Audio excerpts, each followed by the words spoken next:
Okay, welcome back, everyone, to this fifth panel of the conference. I hope you had a nice lunch or breakfast or even dinner, depending on where you are.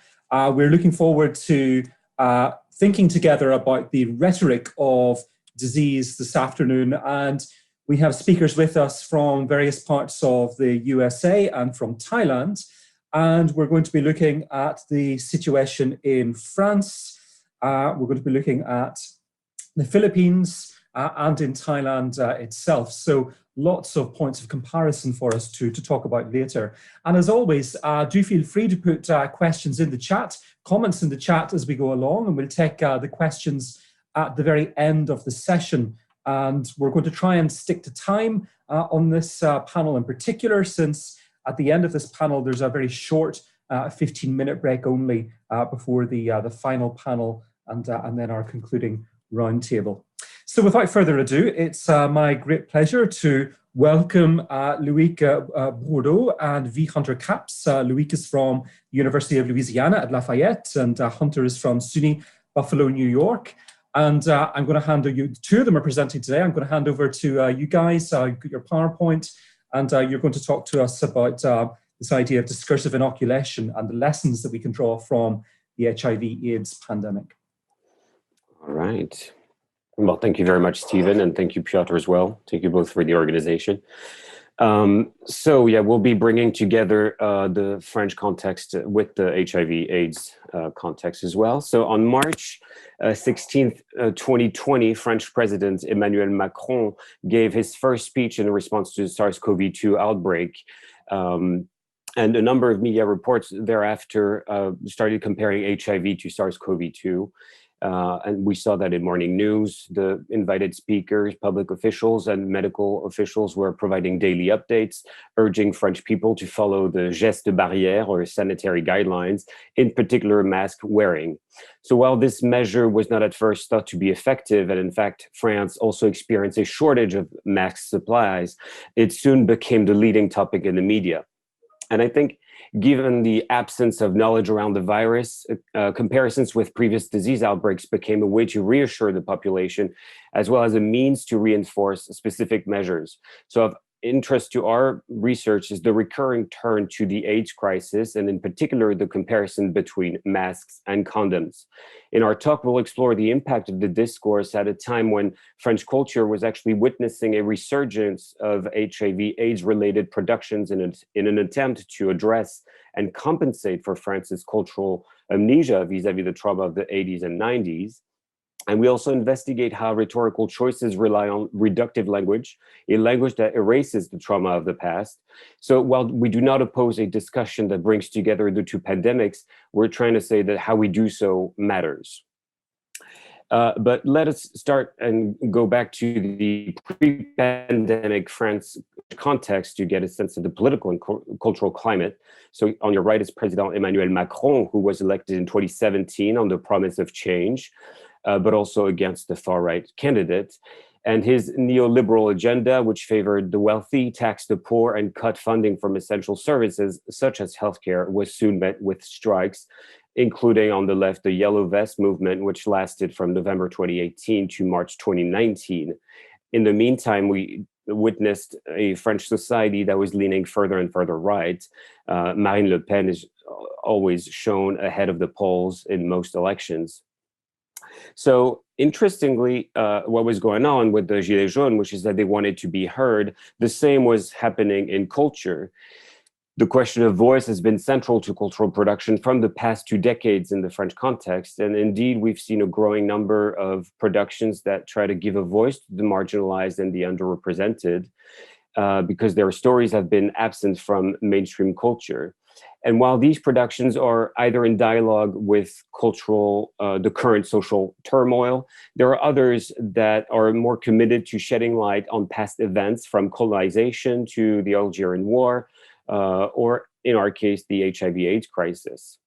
So the current resurgence, which you see on the screen here with a sample of productions that dealt with it, attest to ongoing attempts to increase visibility of the gay community and its history. Recent French television programs also showcase the lasting HIV and AIDS-related myths that individuals and healthcare professionals face and fight still today. In particular, the modes of infection are still misunderstood. And again, considering the absence of information about HIV and SARS-CoV-2 at the time they each emerged, and the similarities in transmission through fluids, it's not surprising that a number of media figures and doctors were quick to draw parallels between the two pandemics. So we'll start with a quick clip of an interview that took place on January 27, 2021 on French television. On your left is Jean-Daniel Lelièvre, who's a professor of immunology and medicine, head of the infectious disease department in a Parisian hospital. And on your right is the interviewer, Jean-Jacques Bourdin, who points out people's growing defiance and lack of trust toward medical professionals almost a year into the pandemic. So this is Lelièvre's reply.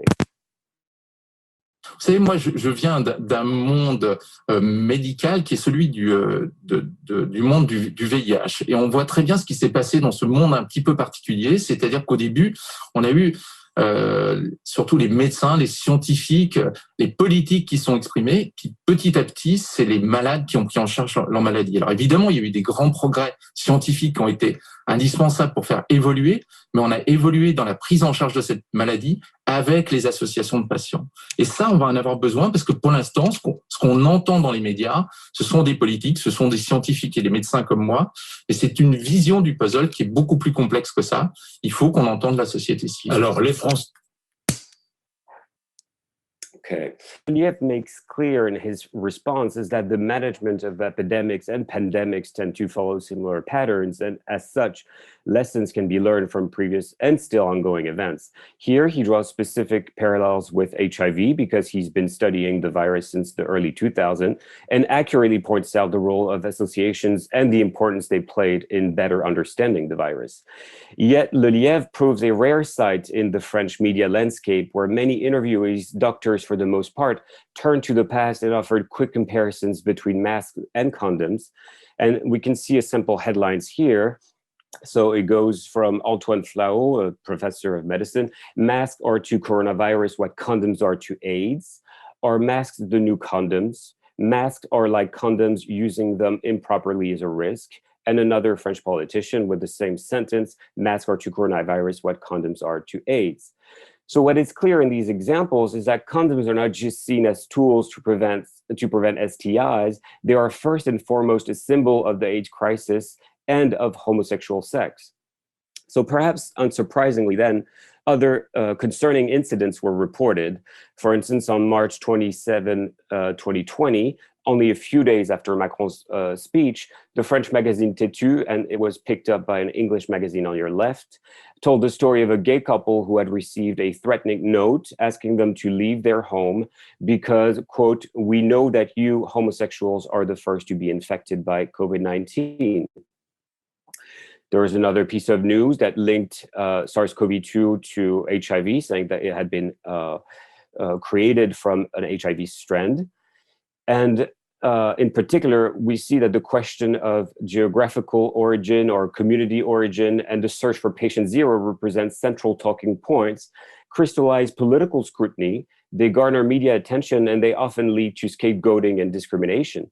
In the context we've described, bringing SARS-CoV-2 and HIV closer is a relevant move, but it cannot do so at any cost. For instance, when on your right, HIV anti-AIDS activist and co-founder of ACT UP Paris, Didier Lestrade, compared maskless individuals to barebackers, that is, gay men engaging in condomless sex, he didn't simply impose moral judgment on those wearing masks. He also brought into the conversation barebacking without engaging with its complex history and its political claims. Further, equating masks to condoms also fails to account for new prophylactic means such as PrEP. So if media time does not allow for in-depth engagement with the past, we here attempt to remedy the problem. And so with respect to the discursive genealogy of HIV and AIDS, GRID, or gay-related immune deficiency, was a first term to describe a cluster of gay men who are coming down with a variety of opportunistic infections. While this term was more colloquial and medical officials never officially used it, the very first issue of the Morbidity and Mortality Report that cited 5 deaths of young, otherwise healthy gay men notes, quote, "The occurrence of pneumocystosis in these 5 previously healthy individuals without a clinically apparent underlying immunodeficiency is unusual. The fact that these patients were all homosexuals suggests an association between some aspect of a homosexual lifestyle or disease acquired through sexual contact and pneumocystis pneumonia in this population," end quote. So though this first official medical documentation omits the term GRID itself, the discourse clearly denotes a correlation between the emergent disease and homosexuality, that cold clinical term that so tidily wraps up a world of sexual and social deviance. From its inception, then, what we now know as HIV has always been associated with queerness. But before arriving at the naming of HIV, the medical establishment refined its sense of the disease and coined AIDS, or acquired immune deficiency syndrome, in 1982. The term retained the immune deficiency component, but swapped out the association of gay for the more medically accurate syndrome, an amalgamation of symptoms. It was not until 1987 that France and America were able to compromise on the naming of the causative agent, the virus that was to blame for AIDS. Thus, the French LAV, or lymphadenopathy-associated virus, and HTLV3, or human T lymphotropic virus 3, were replaced with HIV, the human immunodeficiency virus. To this day, one might be hard-pressed to find a layperson able to differentiate between HIV and AIDS. The former is the name of the retrovirus that infects CD4 white blood cells, makes copies, and slowly destroys the immune system. The latter is a medical diagnosis when an HIV-positive person's CD4 cells drop to 200 per cubic millimeter of blood, a threshold past which the body becomes susceptible to a variety of opportunistic infections. And thus, indeed, we do see to that the linguistically fraught history of the disease. These two terms have become nearly indistinguishable for many. And so since the emergence of SARS-CoV-2, or severe acute respiratory syndrome coronavirus 2, the virus responsible for COVID-19, or coronavirus disease 2019, history has seemingly repeated itself. The World Health Organization officially announced both terms on the 11th of February of 2020, and the organization notes, quote, "From a risk communications perspective, the name SARS can have unintended consequences in terms of creating unnecessary fear for some populations, especially in Asia, which was worse affected by the SARS outbreak in 2003.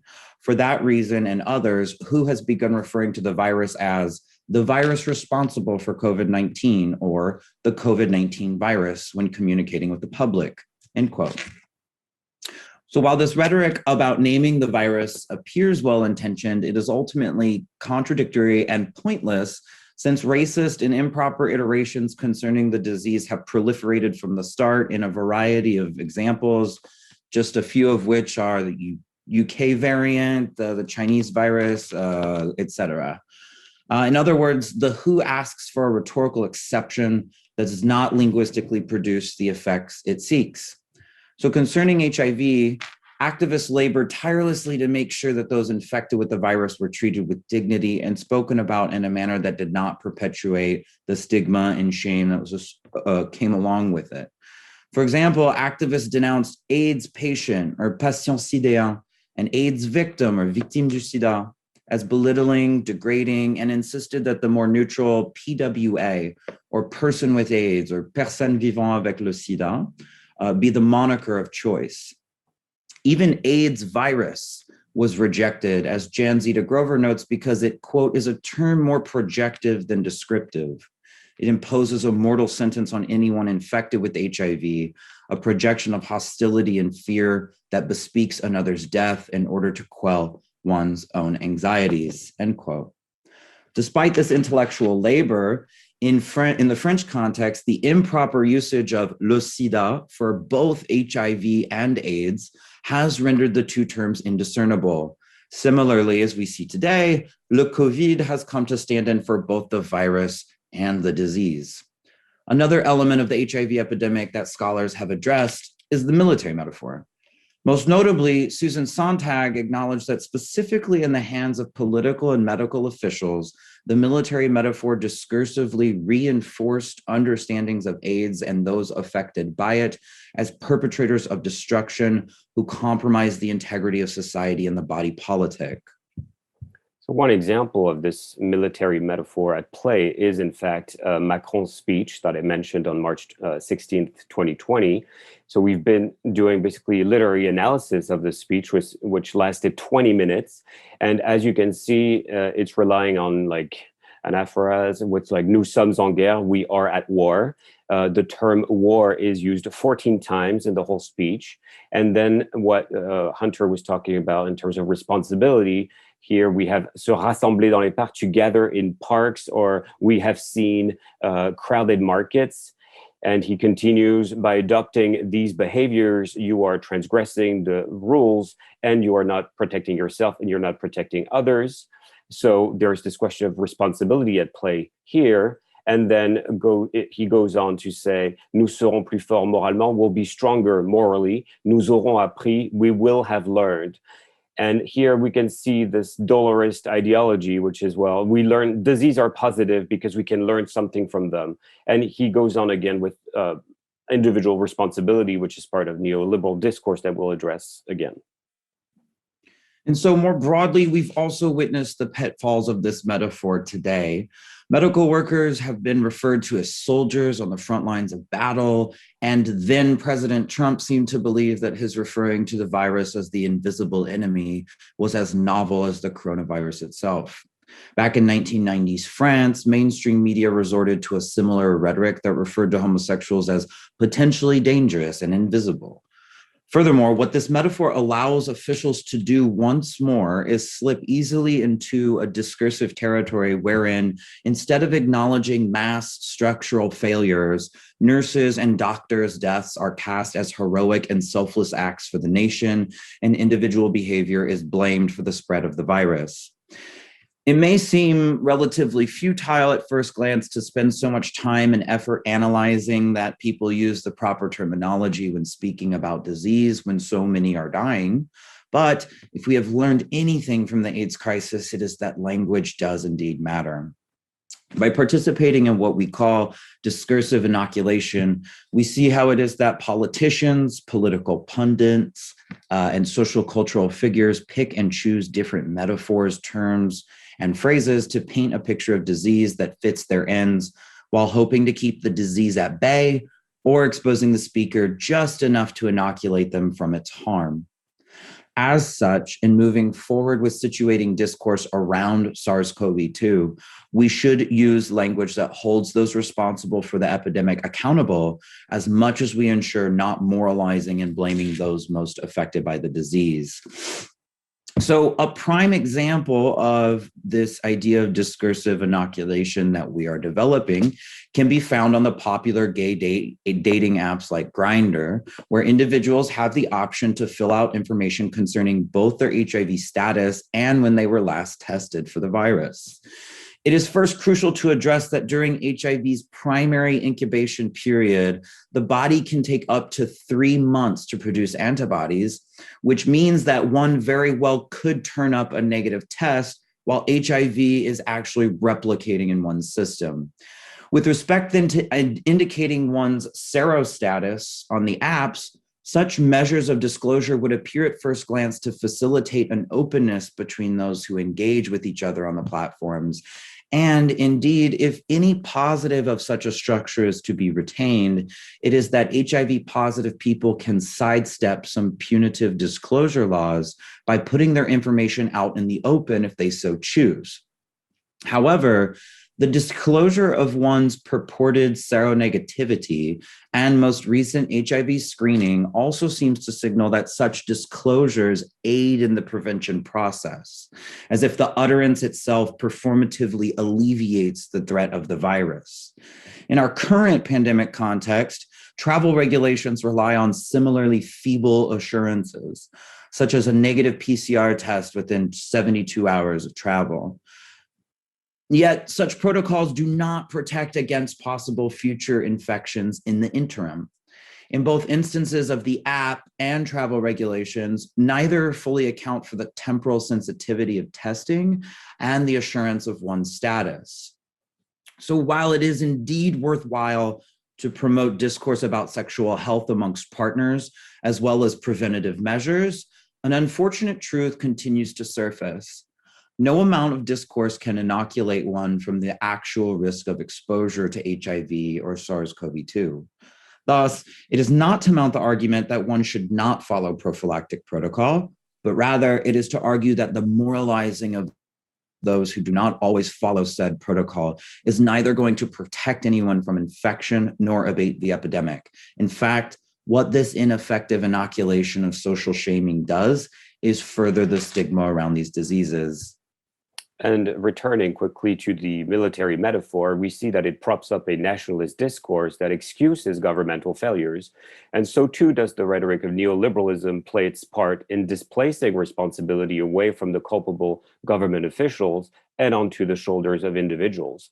Stigmatizing people and behavior not only allows one to cope by feeling morally superior, but it also exacerbates the epidemic by driving behavior underground and lessening incentive to cooperate with officials. If we look back again to the AIDS crisis, we've learned that by stigmatizing individuals, minoritized groups in particular were put at heightened health risk because, I quote, they fear being accused of being carriers.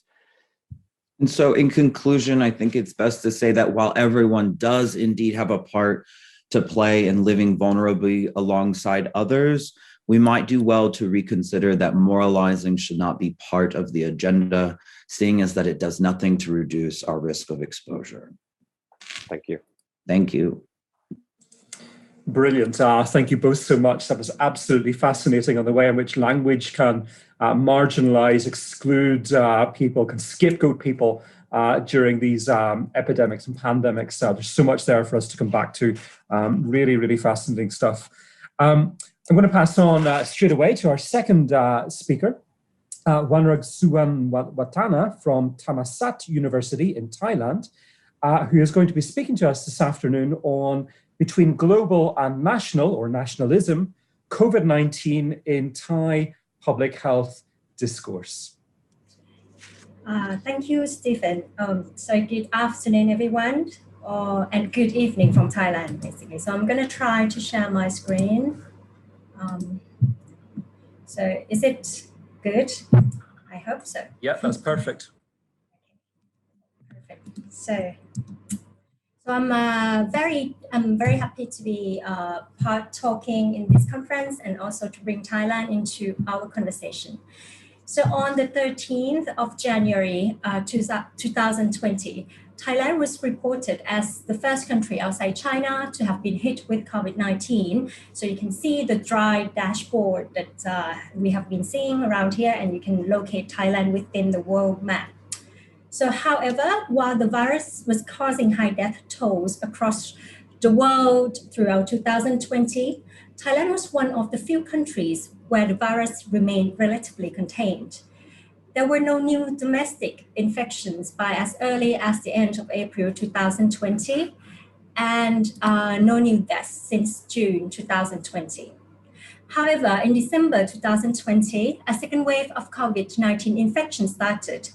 It was rapidly contained as the first vaccine started to be rolled out, albeit in a very limited manner in targeted high-risk areas from mid-February 2021. More recently, a third wave has hit Thailand in mid-April 2021 and is currently ongoing with the daily numbers of over 3,000 new infections and 30 to 40 deaths. So in this presentation, I will talk about the first part of an article I'm currently working on. I will examine the language and rhetoric used by Thai government and state agencies, as well as the digital media in order to discuss and account for the COVID-19 situations in the country. So I will focus on the names of the prophylactic campaigns and slogans promoted by government agencies since the breakout of the virus and their circulation in digital media. So the first part's going to be on the rhetoric of warfare. So the very, the topic we've been discussing over and over, and the haunting specter of nationalism in prophylactic slogans and campaigns. So since the beginning of the pandemic, the Thai government established the Center for COVID-19 Situation Administration, from now on the CCSA, as its special task force to manage the situation, as well as acting as the key organization for communicating with the public. Presided over by the Prime Minister, the centralized top-down administrative emergency unit involves many ministries, such as the Ministry of Health, the Ministry of Defense, and not least, the National Security Council.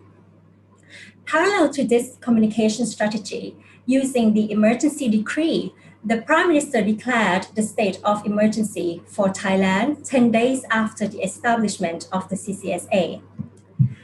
So it is to be noted that the PM, Prayut Chan-o-cha, is a former general and commander-in-chief of the Thai army who staged a coup d'etat against an elected PM in 2014 before being nominated PM in 2019 under a new constitution he himself supervised. Oh, sorry.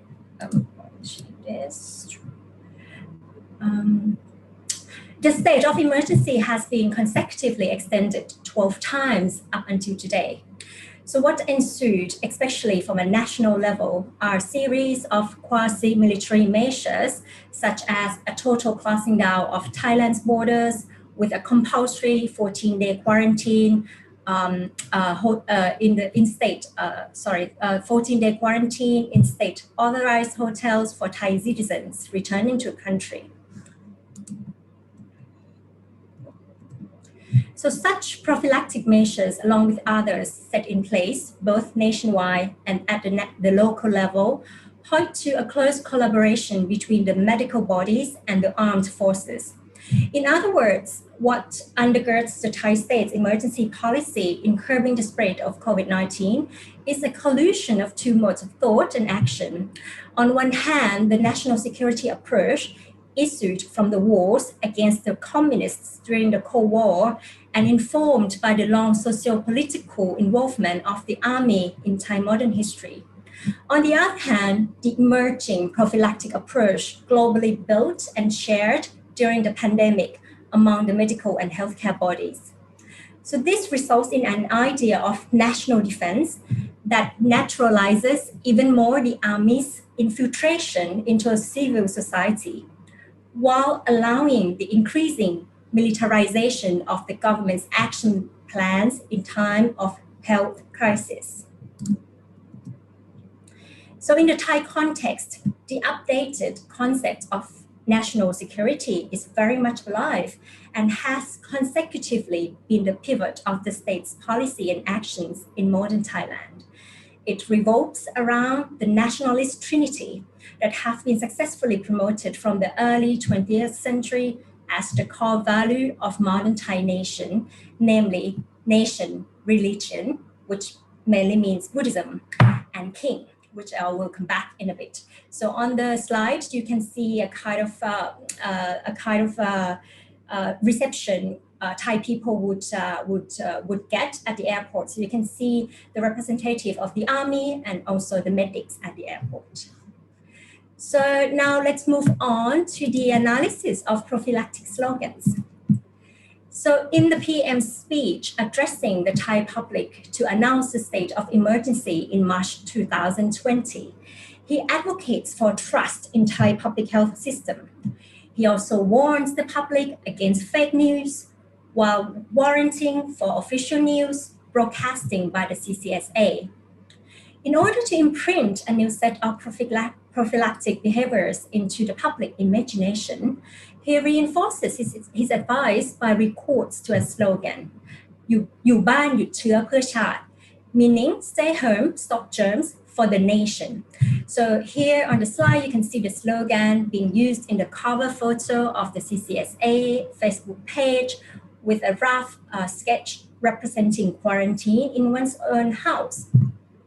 So this slogan has been widely disseminated, particularly in the media, in its shorthand as "Stop Germs for the Nation." We all know that slogans have been useful in several countries as a didactic tool to inform the public about new behaviors to be adopted under the threat of COVID-19. For Thailand, what is predominant in the prophylactic campaigns, contact tracing programs, and slogans like this one is the nationalistic undertone, which operates through interpolation in the, sorry, kind of lost my, sorry. So let me rephrase. Like it's the nationalistic undertone which operates through interpolation. Sorry, I kind of lost my. Sorry, get some technological problem here. Oh yeah. Okay. Now. So let me read my paper because I can. Okay. So the nationalistic undertone, which operates through interpolation in the French philosopher Althusser's theorization of the term, as it conjures up for the Thai psyche a shared set of ideology regarding Thainess and Thai identity, which I will try to unwrap now. So along the slogan, "Stop Germs for the Nation," there are other popular slogans such as "Quarantine for the Nation," "Together as Thais, we build the nation, we withstand COVID-19. So through an invocation of the nation and not its citizen, what is truly expressed and immediately recognized by all Thais is the notion of samakhi or unity, and its corollary patriotic selfless sacrifice for the sake of the nation. This is part of a powerful grand narrative about the unique history of how Siam, the old name of Thailand, was never colonized, thanks mainly to the great ability of our kings, hence the king being one of the three sacrosanct pillars of the nation, and the unity of the dutiful Thai subjects who have always been ready to self-sacrifice for the nation. Constructed mainly in reaction to European expansion into the region in the late 19th century, this hegemonic nationalist narrative accounts Thai history as a series of wars. It serves as the main scaffolding for the construction of Thai modern nation and Thai identity throughout the 20th century.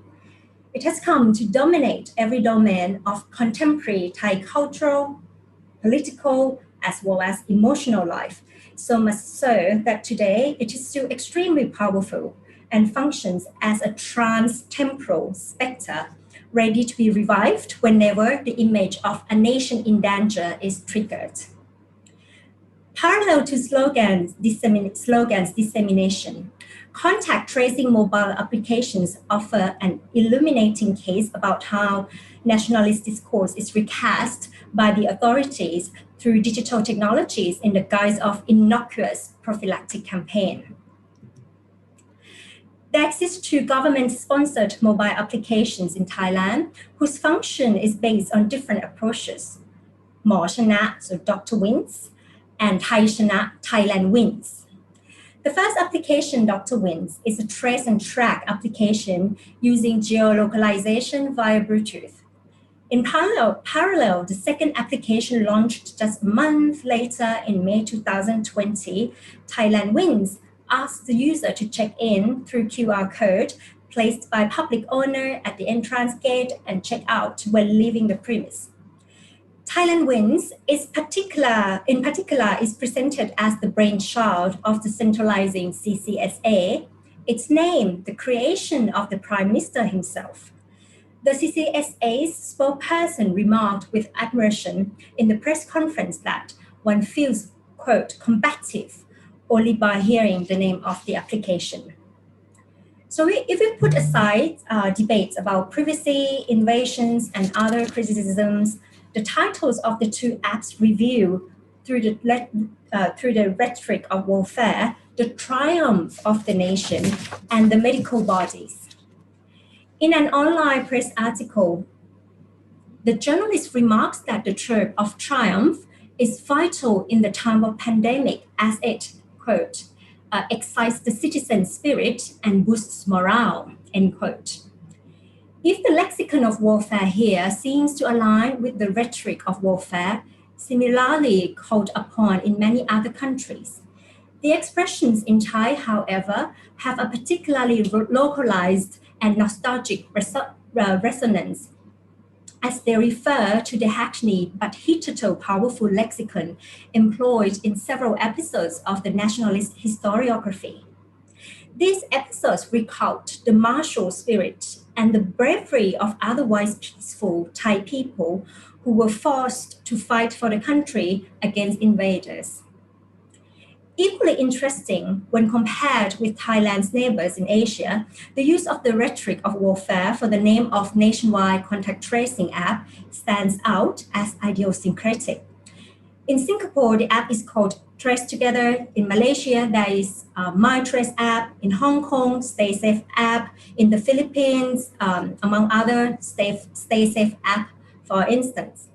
As a general trend, the name of these government-promoted apps suggests either a sense of safety and security or the automated, labor-intensive task of tracing, rather than invoking patriotism and military valor, as in the case of Thai government-sponsored apps. So moving on to the second part on prophylactic nationalism and its circulation. I will now offer a brief visual analysis of the main illustration of the press article you can see on the slide. So I also mentioned that earlier, from an online newspaper, as it provides an exemplary visual language about how prophylactic campaigns against COVID-19 are marketed to the Thai public and circulated in Thai society through digital technology. So in this illustration from the article, prophylactic campaigns, which should be about communicating knowledge regarding methodical procedures in prevention and control, are presented as a kind of weapons or protective charms. Charms are particularly important in Thai Buddhist society. So they are presented as a kind of weapons or protective charms against the external enemy, represented by the invading coronaviruses of the background. The government's three projects grouped together under the same leitmotif of triumph suggest the holy trinity of Thai nationalist values, nation, king, Buddhism, which the campaigns seem to replace or at least superimpose on. These are the two contact tracing applications we have just discussed on the far right, and on the far left, the financial aid program targeted on the least privileged households called Rao Chana, We Win. These wholly prophylactic weapons float protectively over the Prime Minister, whose silhouette oozes a white aura, while his head, the most sacred body part in Thai culture, is coronated with the aura of Thailand wins. Apologize for my play of wordplay. I can't resist. So the application named by other, the aura of the Thai wins, the application named by other than himself, as mentioned earlier. So drawing the spectator's eyes with a perfect visual triangular, like in Renaissance painting, his two clenched fists mirror the raised fist of the application's logo to deliver the unmistakable for Thai public symbol of martial spirit, not to be mistaken with the communist fist of solidarity, the communists being the arch enemy of the military and the Thai nation in the 60s, 70s, are until today stigmatized in Thailand. This pictorial representation is thus an iconography. It is designed to be one. The PM embodies a Buddha-like leader protector. He is metamorphosized into an iconic general who is leading a battle against COVID-19. This imaginary would not leave the Thai public indifferent, as the cult of personality has been one of the distinctive components of Thai political and cultural life. Another notable aspect about communicative strategy in this illustration is a stylistic contrast between the PM's conservative civil officer uniform, his stern face expressions, and somewhat hilarious body language. and the modern digital technologies. Indeed, this multi-layered narrative image plays with the digital languages, the digital language of meme. In the context of digital culture, memes are, quote, digital artifacts with common characteristics which spread online via imitation or transformation, end quote, from Schiffman, 2004. Memes, quote, fulfill significant affective, socio-cultural, and political functions at both the individual and collective level, end quote, from Literate, 2021. So this framed image is taken from the PM's televised speech in the beginning of the pandemic in March 2020.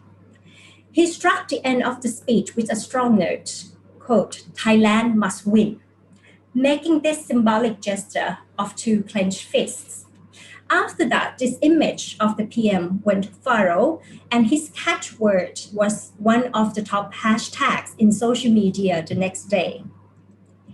It then underwent processes of image transformations and textual recuperation, so much so that it became a sort of internet meme by both supporters and detractors.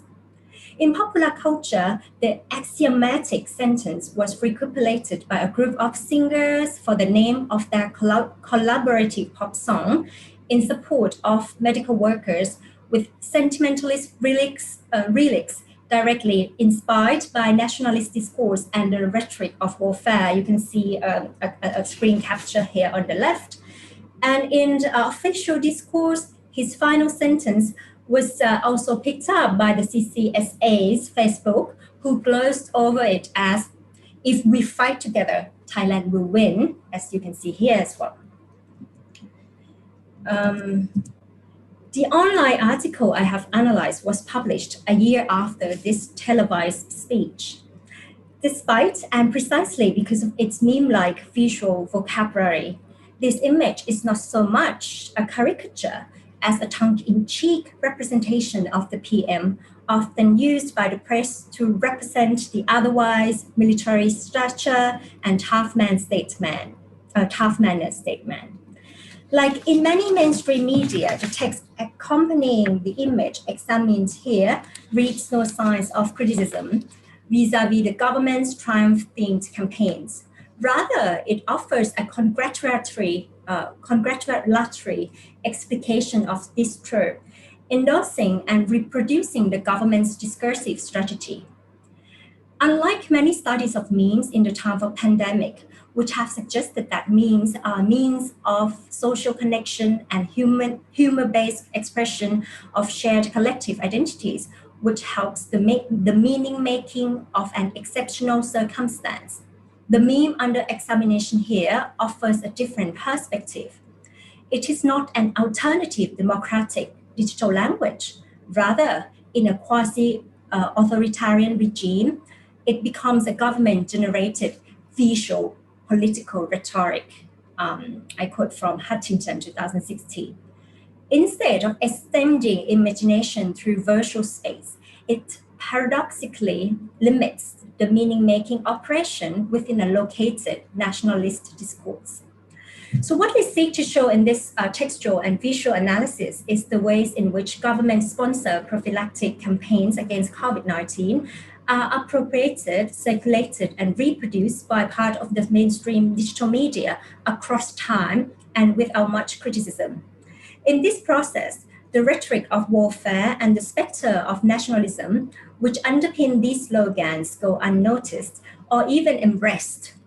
More crucially, they are naturalized as a way, if not the way, of imagining and articulating the country's response to the pandemic.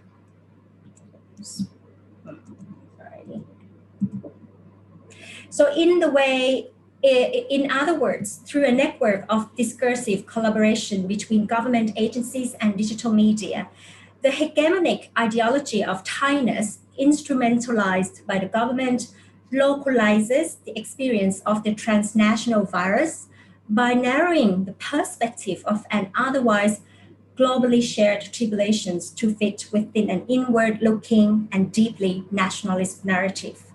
So moving on to the concluding part, between local and nationalism.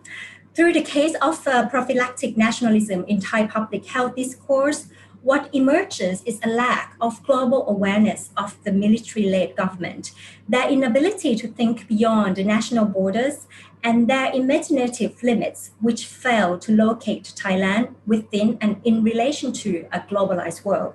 But this could also be a deliberate strategy. Anyway, in both cases, in parallel to this, there has, however, been an increasing discrepancy between the government's promoted nationalist discourse and the reality of the global and trans-border nature of the pandemic. The second and third waves, which happened in December 2020 and April 2021, put on trial both the government's prophylactic nationalism and the nationalist grand narrative about a unified and homogeneous society. The new clusters that emerged across the countries have disclosed other aspects of Thai prophylactic nationalism, whether it is prophylactic moralism, in the case of the addict gambler clusters, seen here on the slide and seen in Thai culture as a threat to the nation's moral health, or xenophobia in the discourses around the so-called migrant workers problem. These and other figures of marginality and their potential in disrupting the official narrative are the subject of the second part of the article I'm writing. So tackling the trans-border, in conclusion, tackling the trans-border pandemic requires first and foremost an outward-looking perspective and a global imagination based on ethical and empathetic representations of the others within and without. This seems to be vital to me, living in the global South, where democracy and human rights are a luxurious privilege, particularly in times like this one, when a sense of urgency tends to isolate and partition even more. So I like to end my presentation with a quote from Dipesh Chakrabarty, which has been guiding me in my inquiry. One may not always set out to be global. Globalization catches up with you. Thank you very much. Thank you very much. And lots of really interesting points in there, particularly about this sort of insidious abuse of language. And I was very interested in the way in which it's underpinned by this sort of rhetoric of toxic masculinity, which denies any sense of vulnerability, which we were talking about quite a bit yesterday. So I'll be interested to explore that in a few moments with you. I'm delighted then to welcome our third speaker to the panel. And our third speaker is Marlon James Salas from the University of Michigan. And Marlon's going to be speaking to us today about a lockdown by any other name, populist rhetoric as a translation strategy in Duterte's Philippines. It's over to you.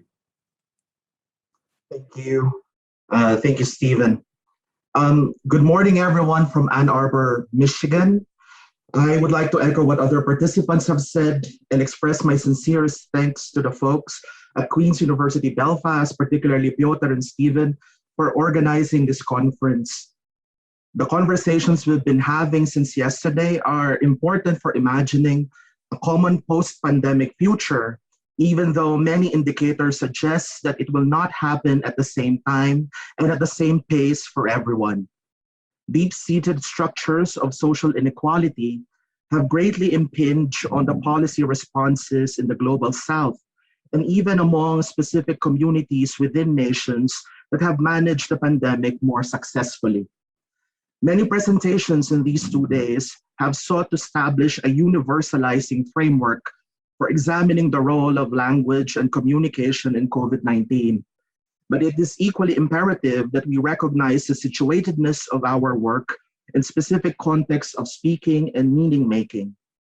It would be terribly naive of us to assume that COVID-19 is experienced uniformly across linguistic spaces. The many inequalities in our healthcare systems that were already in place even before the pandemic happened are further aggravated by an asymmetrical access to information, either because of the kind of information being disseminated or because of the manner in which the dissemination is carried out. In my presentation this morning, I would like to focus on these asymmetries as they play out in the official populist rhetoric employed by the Philippine government under Rodrigo Duterte, whose grand narrative of the people versus the elite has been troubled by the contingencies of a still evolving disease. The decades-long institutionalization of labor export as an official government policy in the Philippines compels many Filipinos to experience the pandemic as a transdemic. By transdemic, I mean that the Filipino experience of COVID-19 is mediated through complex interdependencies across multiple sites, despite restrictions on actual physical movement. Whatever happens in another country, whatever is expressed in another language, or whatever is mandated by another government potentially has a ripple effect on how COVID-19 is dealt with by Filipino communities worldwide. The Philippines is a major exporter of healthcare workers to many foreign markets, including the United Kingdom.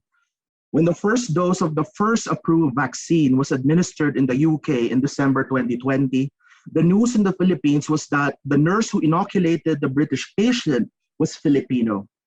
Yet once that fleeting moment of transnational pride died down, we were quickly reminded that COVID deaths among Filipino healthcare workers in the UK were disproportionately higher than any other ethnic groups working in the NHS. In a report submitted to the UK Parliament last year, the Filipino Nurses Association of the United Kingdom reported that Filipino healthcare workers accounted for a staggering 22% of all COVID-related NHS mortalities, the highest among all nationalities that make up the UK healthcare system. This number becomes even more perverse when we consider that the Duterte government has pawned these nurses to the UK and other countries in exchange for vaccines. The scenario within the Philippines itself is not much different. The first COVID-19 death outside China was recorded in Manila on the 2nd of February 2020. A 44-year-old Chinese man from Wuhan was admitted to the Philippine General Hospital, where he eventually passed on. Now, anyone who's familiar with the territorial disputes in Southeast Asia knows that the juxtaposition between the Philippines and China in the news had significant geopolitical undertones.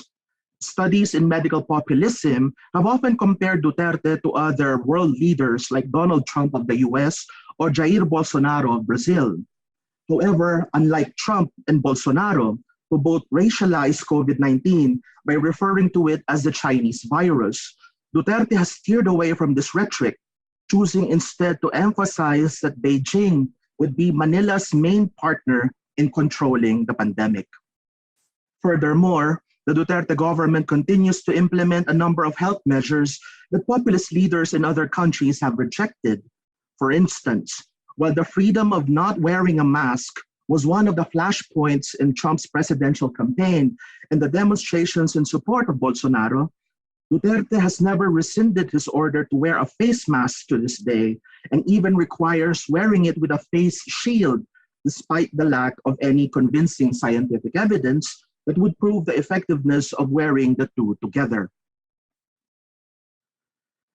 Neither did Duterte question the usefulness of physical distancing, even though the implementation of the measure eventually fell under its own weight.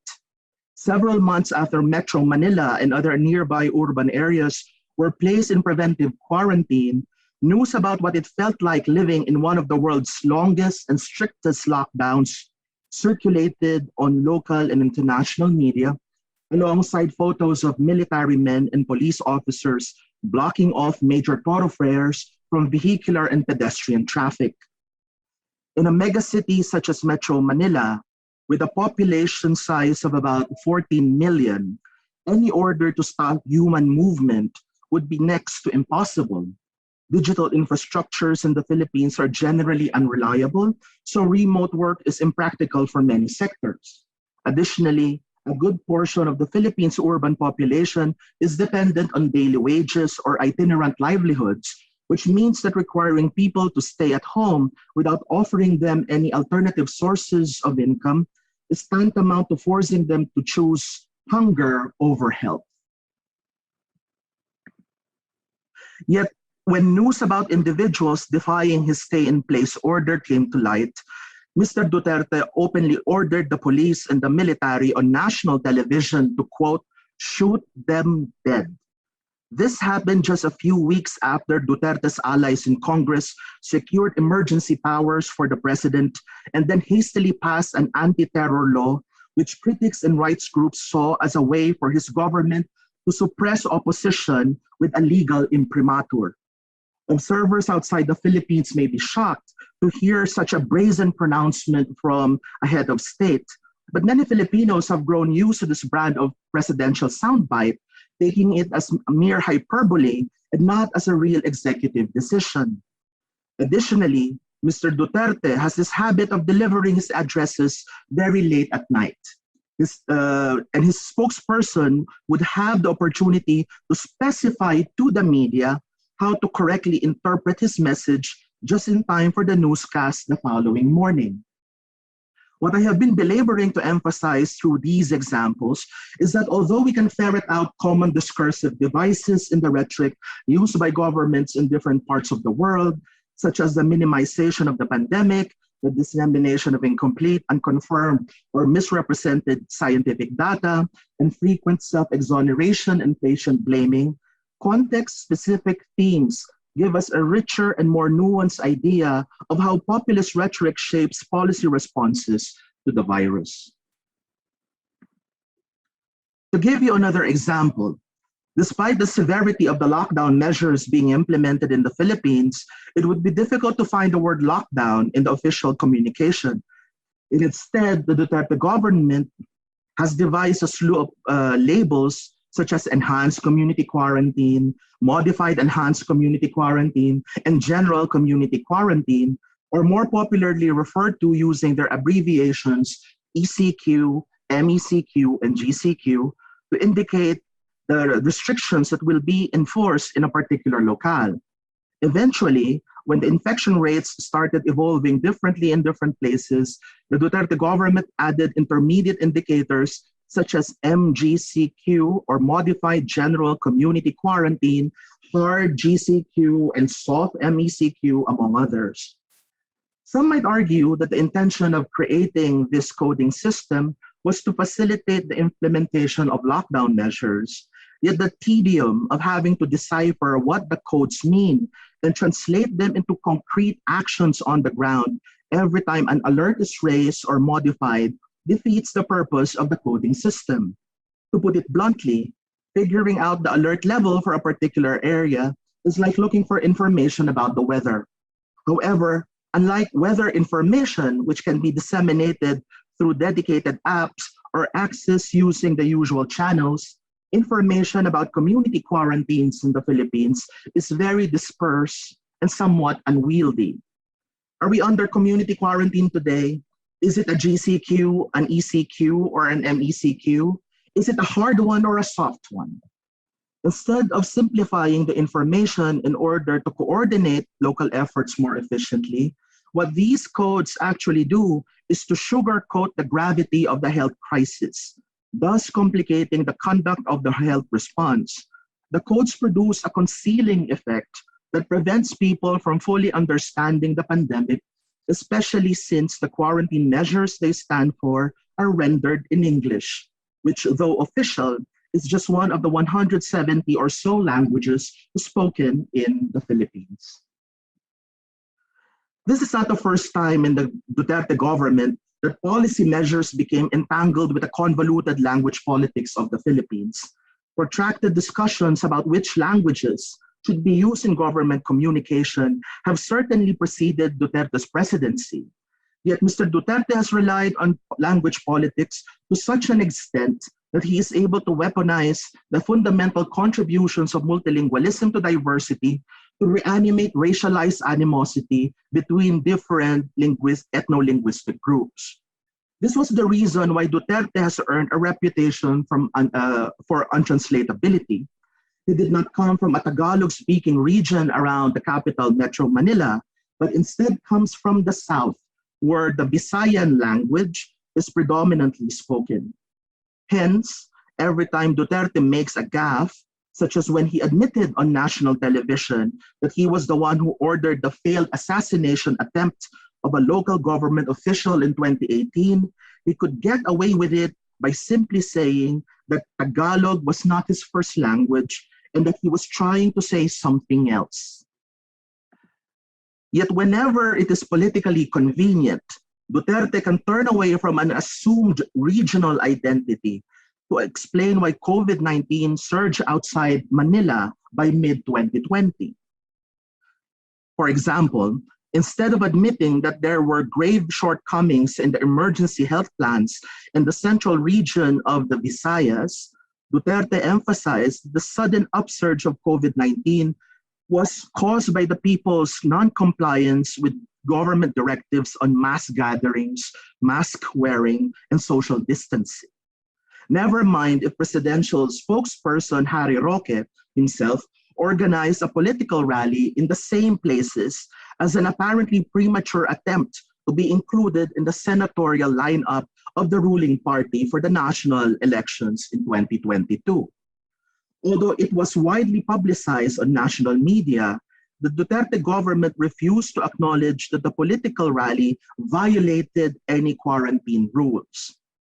This and other instances of selective application of health protocols have allowed the Duterte government to assume the role of an arbiter/PR manager that has the power to pick and choose which instances of violations actually pose a danger to public health, which it then incorporates into the prevailing rhetoric that assures people that everything is under control. The double standard in Duterte's populist rhetoric comes through in its penchant for wordplay. When activist groups and political opposition denounced the lack of mass testing at the onset of the pandemic, the Department of Health initially said that the Duterte government would not do any mass testing. However, when cases began to rise exponentially in Metro Manila, health officials announced that instead of mass testing, they had been conducting massive testing all along, which one official defined rather clumsily as testing anyone who needs a test. How massive testing was different from mass testing was never made substantially clear, yet the ensuing discussion about the term appeared to say that while in mass testing, individuals could avail of a COVID-19 test whenever they wish, it would be the government who should determine who gets tested under a massive testing scheme. Several other terms were coined during this time, which included the different kinds of waves that we don't usually find in the scientific literature on COVID-19, and the rather antiquated Spanish word mañanita that was repopularized in Filipino vocabulary last year when a high-ranking police officer was caught throwing an early morning birthday party while the rest of the country was under ECQ. Finally, in April this year, when the Philippines topped the list of daily COVID-19 infections in Southeast Asia, Mr. Duterte publicly issued his marching order to state media to show that the country was doing much better than other countries outside the region, such as India, which at that time was experiencing a surge of fatalities because of a new variant. Mr. Duterte's order came on the heels of a record-level unemployment rate in the Philippines and the attendant proliferation of so-called community pantries initiated by private citizens as a last-ditch effort to alleviate hunger.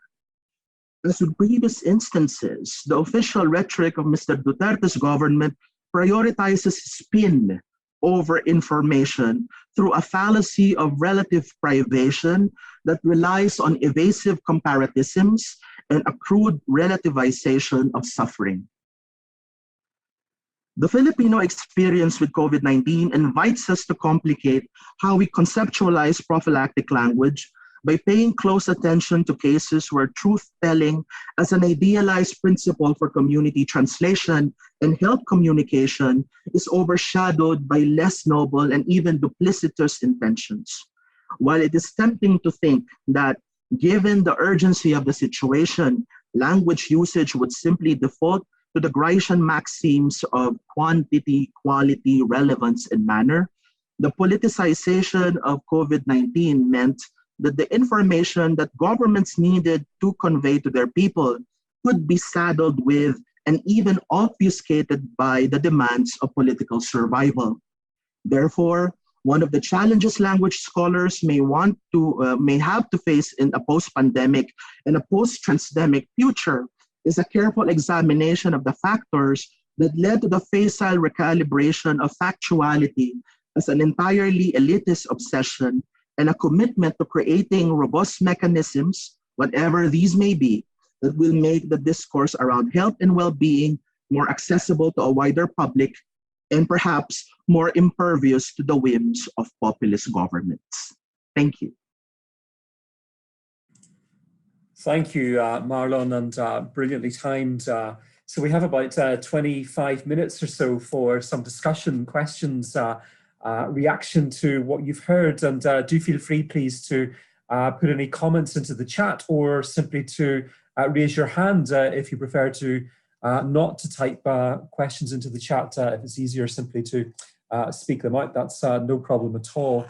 I mean, I'm struck here by the by the type of leaders that we're talking about. I mean, part of me feels quite pessimistic hearing these talks, and I'm thinking that we really have been led by politicians who have who have abused language in certain ways through this pandemic for their own ends. And I'm struck also by the fact that we are dealing with three male leaders here in these talks. I don't know enough about the situation in Germany, in New Zealand, in other countries, but I'm fascinated to know whether these military metaphors were used so much by the Jacinta Ardern's, the Angela Merkel's, or whatever this world. If anyone knows, you can put it in the chat. I don't know enough to speak authoritatively on it, but I'm curious to know. And the first thing I'd love to ask our panel is about any sort of resistance to this language in this rhetoric in the countries that you are speaking about today. I'm particularly interested, Loic and Hunter, about the situation in France. So Macron used a lot of this language about sort of the nation, about we're at war and all of this, particularly I think in the first wave of the pandemic. I think it was sort of March of last year, his big speech. Macron is very sensitive to what is in the newspapers. He's very sensitive to what liberal society is saying about him.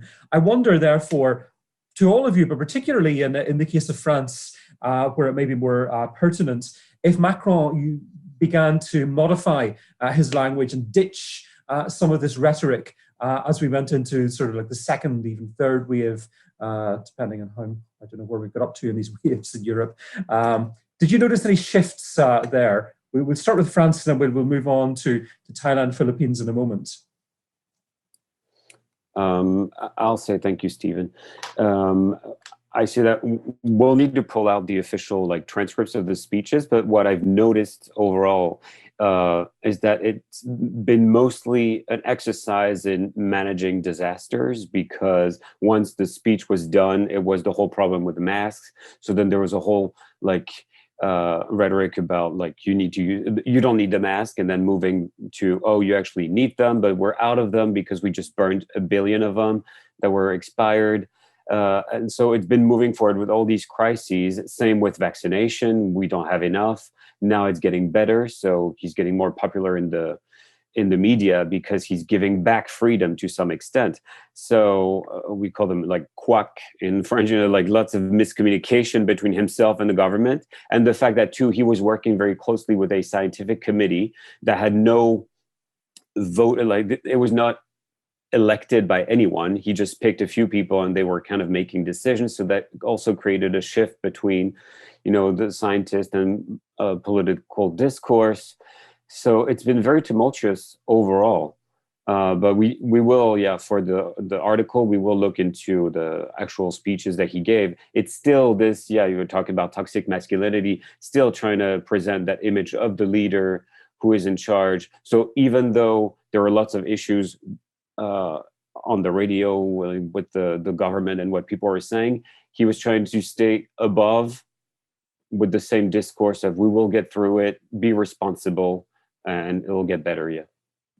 I would just jump in there to add that aside from the sort of literal shift in his rhetoric, I think that more broadly speaking, that there is a temporal component to the military metaphor. So you see it sort of being deployed, if you will, very early on in the sort of service of rounding up the country, the nation, right? Quelling panic, calling for unity. And that's not necessarily so much the case with HIV, for example, right? In those contexts that we saw, or I guess that scholars have analyzed the metaphors, we're looking more at like the invasion of the body, right? The sort of assault on the body and the defense mechanisms, the defenses of the body, et cetera. So I would just say, as with respect to your question, Stephen, that it would not surprise me if over time the military metaphor fell out of the discourse, because it really only serves a certain purpose in that public domain and in a certain time. Yeah, and I'll say quickly that it actually did, because they failed to secure enough vaccines. So a lot of the counter discourse was to say, well, you keep talking about war, we're at war on the virus. If you're at war, you need weapons. If the vaccine is your weapon, then you need to deploy that very extensively, and you're failing at securing these. So no longer the military metaphor was relevant for them. Yeah, that's really interesting on the relevance and the falling out of fashion or the falling out of strategic use value of this metaphor. I hadn't thought of that before, but that does make a lot of sense as to why we're not seeing it so much. And of course, it would be remiss of us not to say that this strategy, if it was a strategy, I'm sure it was, of Macron to present himself in this way, it doesn't seem to have done him much good in Sunday's elections. Yeah. It'll be interesting to see if that's a broader pattern across Europe. In terms of the Philippines and in Thailand as well, do we notice this shift as well? Do we notice the shift in rhetoric in the different waves of the pandemic, or is the situation rather different because of the nature of the rulers that we're talking about here? I can just start if my mom allows me. So basically, I haven't touched on in my talk, but in parallel, there's another rhetoric, which is a rhetoric of love and care. So there's a kind of perverse use of the rhetoric and discourse of care. So since the beginning, there's a kind of a group of programs that use the word love. And this has been a kind of recurrent discourse in the nationalist historiography as well. Because when the prime minister staged coup d'etat, so he also had a slogan, which is, we're going to give back happiness to the people and smile, because Thailand, has been marketed as the land of smile. So this kind of the group of lexical group of love, smile, and more like femininity has already come into Thai modern politics since the beginning. So you would have the rhetoric of warfare at the same time of love and of care. So, on the three weapons that I try to, in my visual analysis, so basically the project on the left is, it's called, it's a kind of care, the ethical, use of care. So there's a kind of perverse use and appropriation of this kind of different global discourse, basically in Thailand, which I didn't have time to analyze, and that would bring into play with the discourses around migrant workers as well. So it would be the discourse about the love of the country. So so to answer your question, is that a shift? Yes, there would be a shift in the sense that the question of vaccine is now coming to the to the front of the conversation, because vaccine rollout has been a catastrophe, basically. I think it's the same in the other countries in Southeast Asia. I think Marlon can maybe support me on this. So we're really struggling with getting the vaccine right now. So when in Europe and America, you're now going to the vaccine rollout among teenagers. In Thailand, old people and high-risk people haven't got their vaccine yet. So now we are in the scandal of vaccine rollout. So that kind of make the rhetoric of warfare kind of, went to the background. So that would be the answer. In the Philippines, really, militarism has always characterized how Mr. Duterte conducts himself publicly. And that is one of his major claims when he was elected to the presidency. He was always relied on military officers for everything, and even for this pandemic. So I haven't really examined how other countries have configured their task force for COVID-19, but in the Philippines, at least, there aren't any scientists or doctors in the board, in the committee that used to handle the pandemic, but there were a lot of military officers. So just to give you that idea of how militaristic it is. So I think what I'm trying to say is that militarism in the Philippines under Duterte is not only discursive, it's actual, it's political. You can see it on television every day.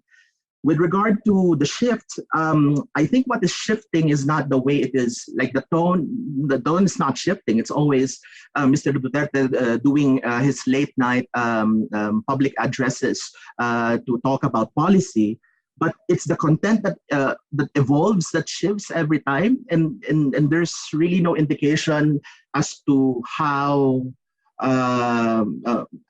it shifts, like what's the basis for doing something or for saying such a thing. To give you an example, just yesterday, Mr. Duterte's spokesperson in the morning said that face masks were no longer required face shields were no longer required in public. But then after 2 hours, another spokesperson said that Mr. Duterte changed his mind and now it's required again. So the shift is not really in the tone, but rather in the content of the information. Which doesn't give a lot of confidence. But I see a really helpful comment from Christine in the chat there about the generalizations about women leaders and language, and a blog by Deborah Cameron about that, which I certainly look forward to reading later today. Thank you, Christine. Hunter, you wanted to intervene at that point. Yeah, actually, I just wanted to, since we were talking about militarism, especially in the Philippines context, scrolling through Twitter today, I did see that Duterte actually had said that for people who are not going to be vaccinated, he was going to put them in jail. And so I thought it would just be something to obviously put on the table with respect to this sort of, we can talk about discursive violence, but then in these certain contexts, then there are real life repercussions with respect to this language. And I think that, putting someone in jail for a vaccine or, denying a vaccine is not too far or a hop, skip, and a jump away from something like disclosure laws in America that require people to disclose their HIV status regardless of whether they are infectious or not. And since people don't often know that they're infected, these laws are really just sort of in a place to really come after the people who are most affected by the virus. So I'm just interested in these sort of militaristic approaches to disease, regardless of, I guess, both in the discursive context and a literal context. Just to perhaps piggyback on what Hunter was saying about that latest pronouncement from President Duterte, we have to also remember that this is all happening within an environment of hostility towards mass media. Like earlier last year, when the pandemic was just starting, one of the first things that the Duterte controlled Congress did was to deny the application for franchise renewal of the biggest mass media network of the Philippines, which is historically perceived as critical of the government.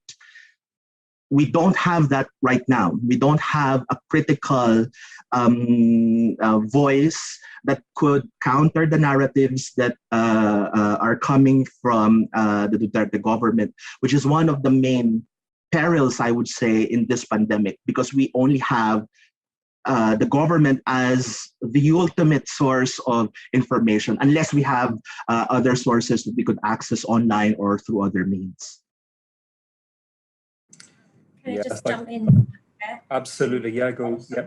Yeah, just to like picking up on a kind of oppositional voices. So in Thailand, so I haven't talked in my paper, but basically there have been a big democratic movement from youth, from the young people. So they've been doing having iconoclastic discourses criticizing the king, the monarchy. And also so they have been in jail, and one of the leader got COVID-19 when she was in jail. And when she was released, she discovered that she had COVID-19. And from then on, we just discovered that there are lots of many cases of prisoners, because before we had no number from the prison.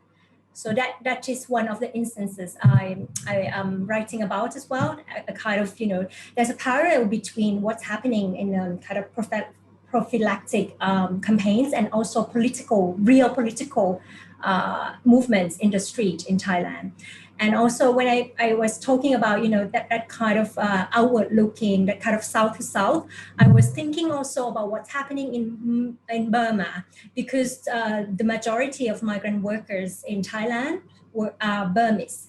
So I haven't comment on the last kind of cartoon, which is basically a cartoon of a Trojan horses, and the Trojans is basically migrant workers. So the Trojan horse is dumping coronaviruses within the inside of the Buddha, the Emerald Buddha temple, which is the symbol of Thai nation in Bangkok.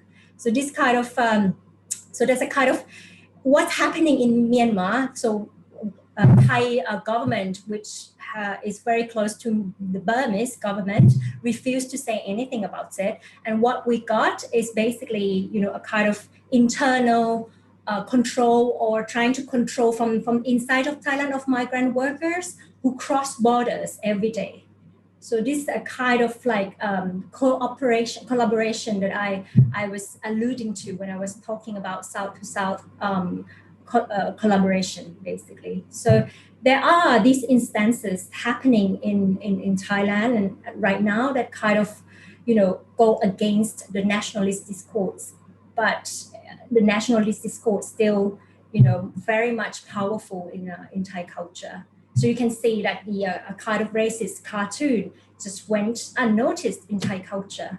We don't even have the sense of racism, because a kind of xenophobia between Thai and other, for example, Burmese migrant workers, is not based on the color of the skin, right? So it's very subtle. It's something to do with the historiography as well, how Thailand was built, independent and never colonized. That idea is very, very much powerful in Thailand right now. Yeah, absolutely. Thank you for that. I don't see any other hands up. We only have sort of 5-6 minutes left. If you do have any questions, comments, anything you want us to discuss, just put it into the chat, or just raise your hand in the few moments we have together, because we do have to finish quite promptly this session at 3:15 at the latest UK time. Stephen? I'd really love to ask our panel to comment a little bit more on the idea of influence.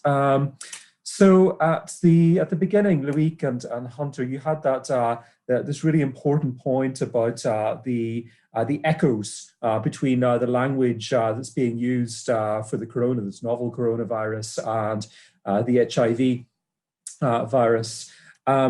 And then we talked, we focused quite a lot in the presentations on politicians and their role in prophylactic campaigns. Louis and Hunter, you mentioned some medics as well.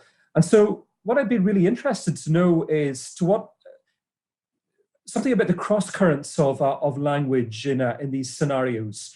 To what extent in these various countries are we finding scientists, medics, literary figures, cultural figures picking up on the language used by politicians, or to what extent are we finding them rejecting it explicitly or otherwise? I don't know if anyone has any thoughts on that from your different contexts. I definitely do, because one of the main things that I spoke about in my dissertation research was that who uses the metaphor matters. And it feels like that kind of might be the question. So, for example, in the political and scientific context, the use and deployment of the military metaphors we pointed out in our presentation can have negative side effects, right? It can reinforce neoliberal individualism, this idea of people most affected by the disease being the ones to blame. But what we saw specifically with HIV was that when writers who were HIV positive, like Paul Monette, David B. Feinberg, and many more, when they use the military metaphor, we see the metaphor sort of shift purpose, right? So it becomes much more about the solidarity between the soldiers in battle, right? The idea of being shell-shocked from immense loss and grief. So we see the military metaphor serve a different purpose depending upon who uses it. And I think that is worth a nuanced look, instead of sort of maybe rejecting the military metaphor outright, but being much more specific about where it is deployed, who's using it, and to what ends. So I think that's why I wanted to jump in first, just because I think that whoever uses it matters. So. And I think in the French context, that's also why we started with the first clip, because that doctor that decides to do the parallel, he is right to do so. And what he shows that we need to listen to the people and the communities. And this is what you see in like the film BPM, for instance, that things that you saw during the AIDS crisis. And I think it's, again, highlighting an issue in France, which is that it is not paying attention to communities or to ethnic groups. You know, we have this general language, but what about the people who are living in the banlieue, in the suburb? They are suffering the most, and they tend to be of immigration, like descent. So we're not talking about these individuals. You talk about the war metaphor, but they are the ones going to clean everything, to clean the offices, and they're not talked about. I like Helen Kelly Holmes' points about parodies. We did see there's this little thing called Brut. They're making fun little parody documentaries where they're just making fun of that language to show that it's inconsistent, it's always changing. So they have been doing this in the French context too. Also responding to Helen very quickly, in the Philippines, it's one of the most memed topics of late. So if you have the abbreviations ECQ, GCQ, MECQ, other people on the internet would say, for example, that so it's probably a fortified, vitamin-enriched community quarantine, like taking the vocabulary of advertisements or food or vitamins, for example, and using that to drive home the point that the abbreviations are so superfluous, are so unnecessary for controlling the virus. The same in Thailand. So they have, but mainly criticism would come from political anti-militarist activists and young Thai in university, and they have been put into jail because so they've been put into jail for the lèse majesté, so the critique of the monarchy. So you are jailed up to 14 years if you criticize the monarchy.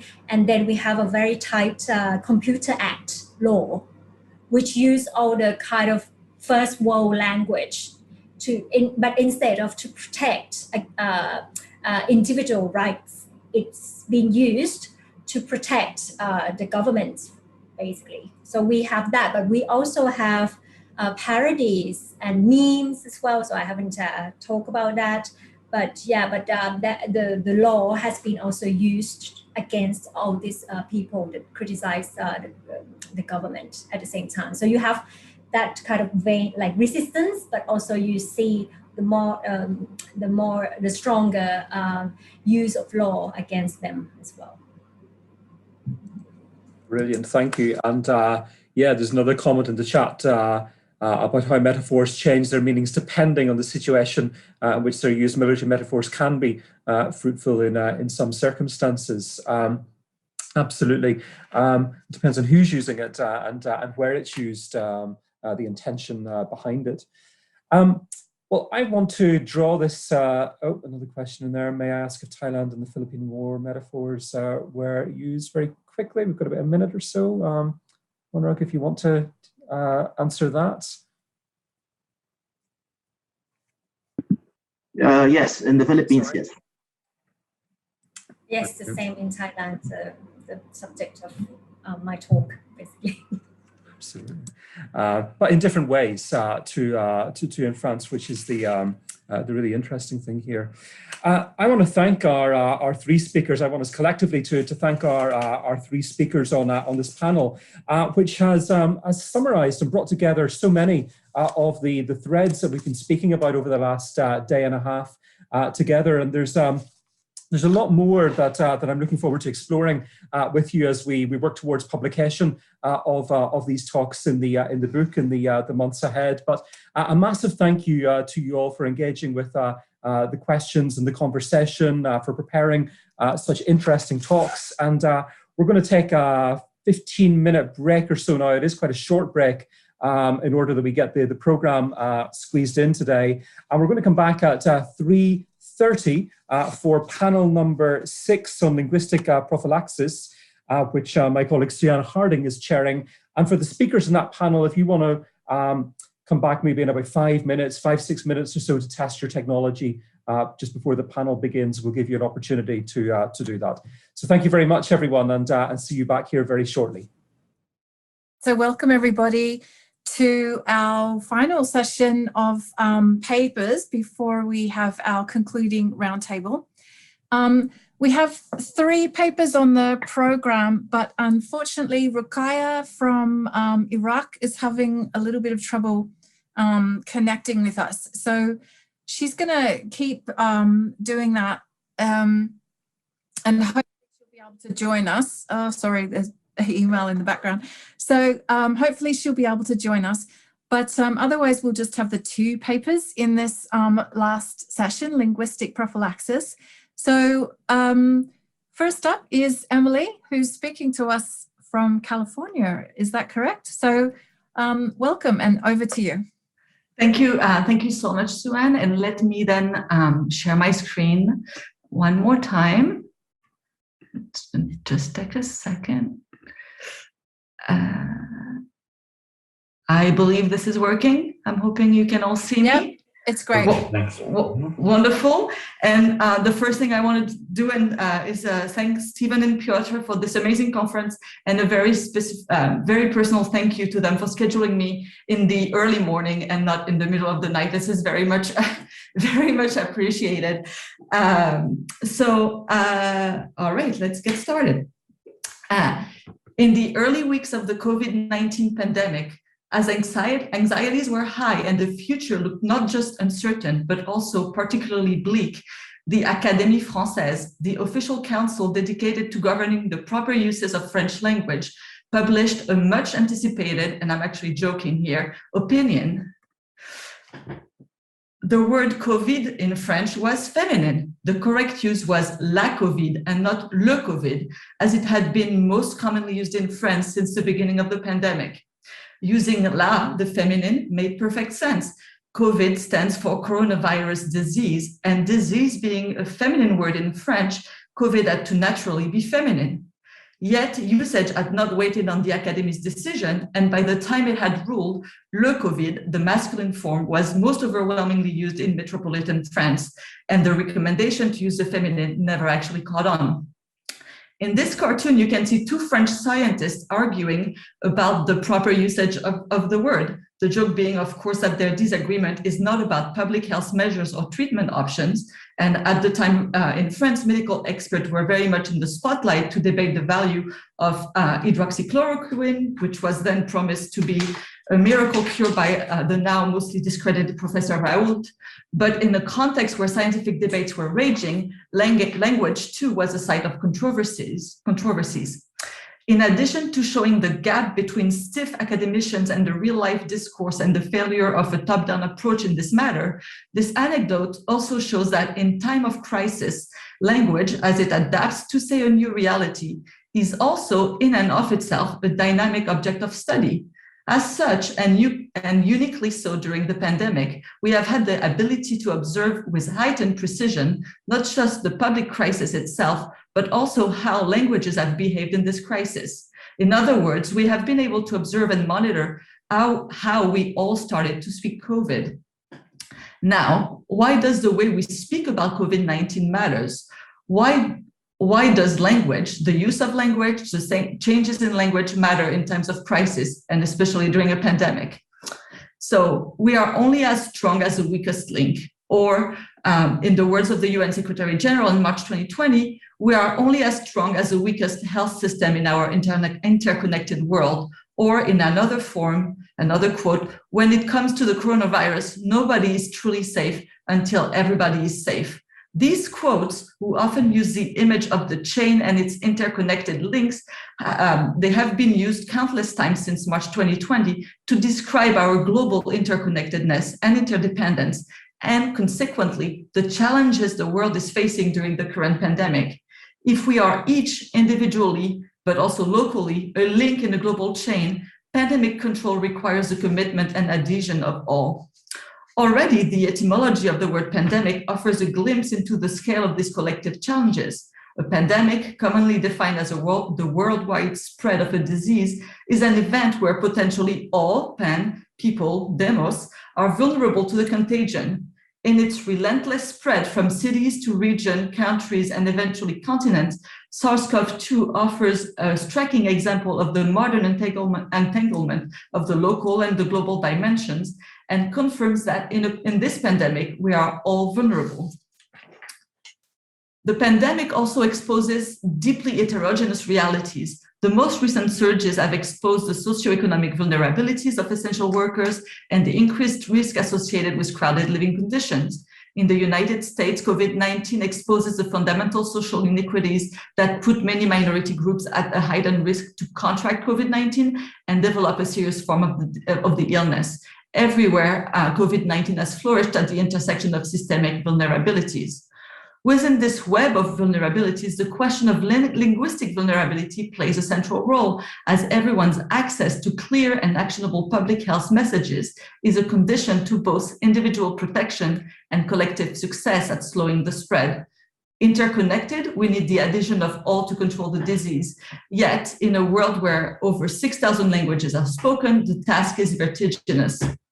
As early as March 2020, the NGO Translators Without Borders pointed the necessity to share clear, accurate, and accessible information about the disease and response effort in various languages and formats, in order to be understood by all.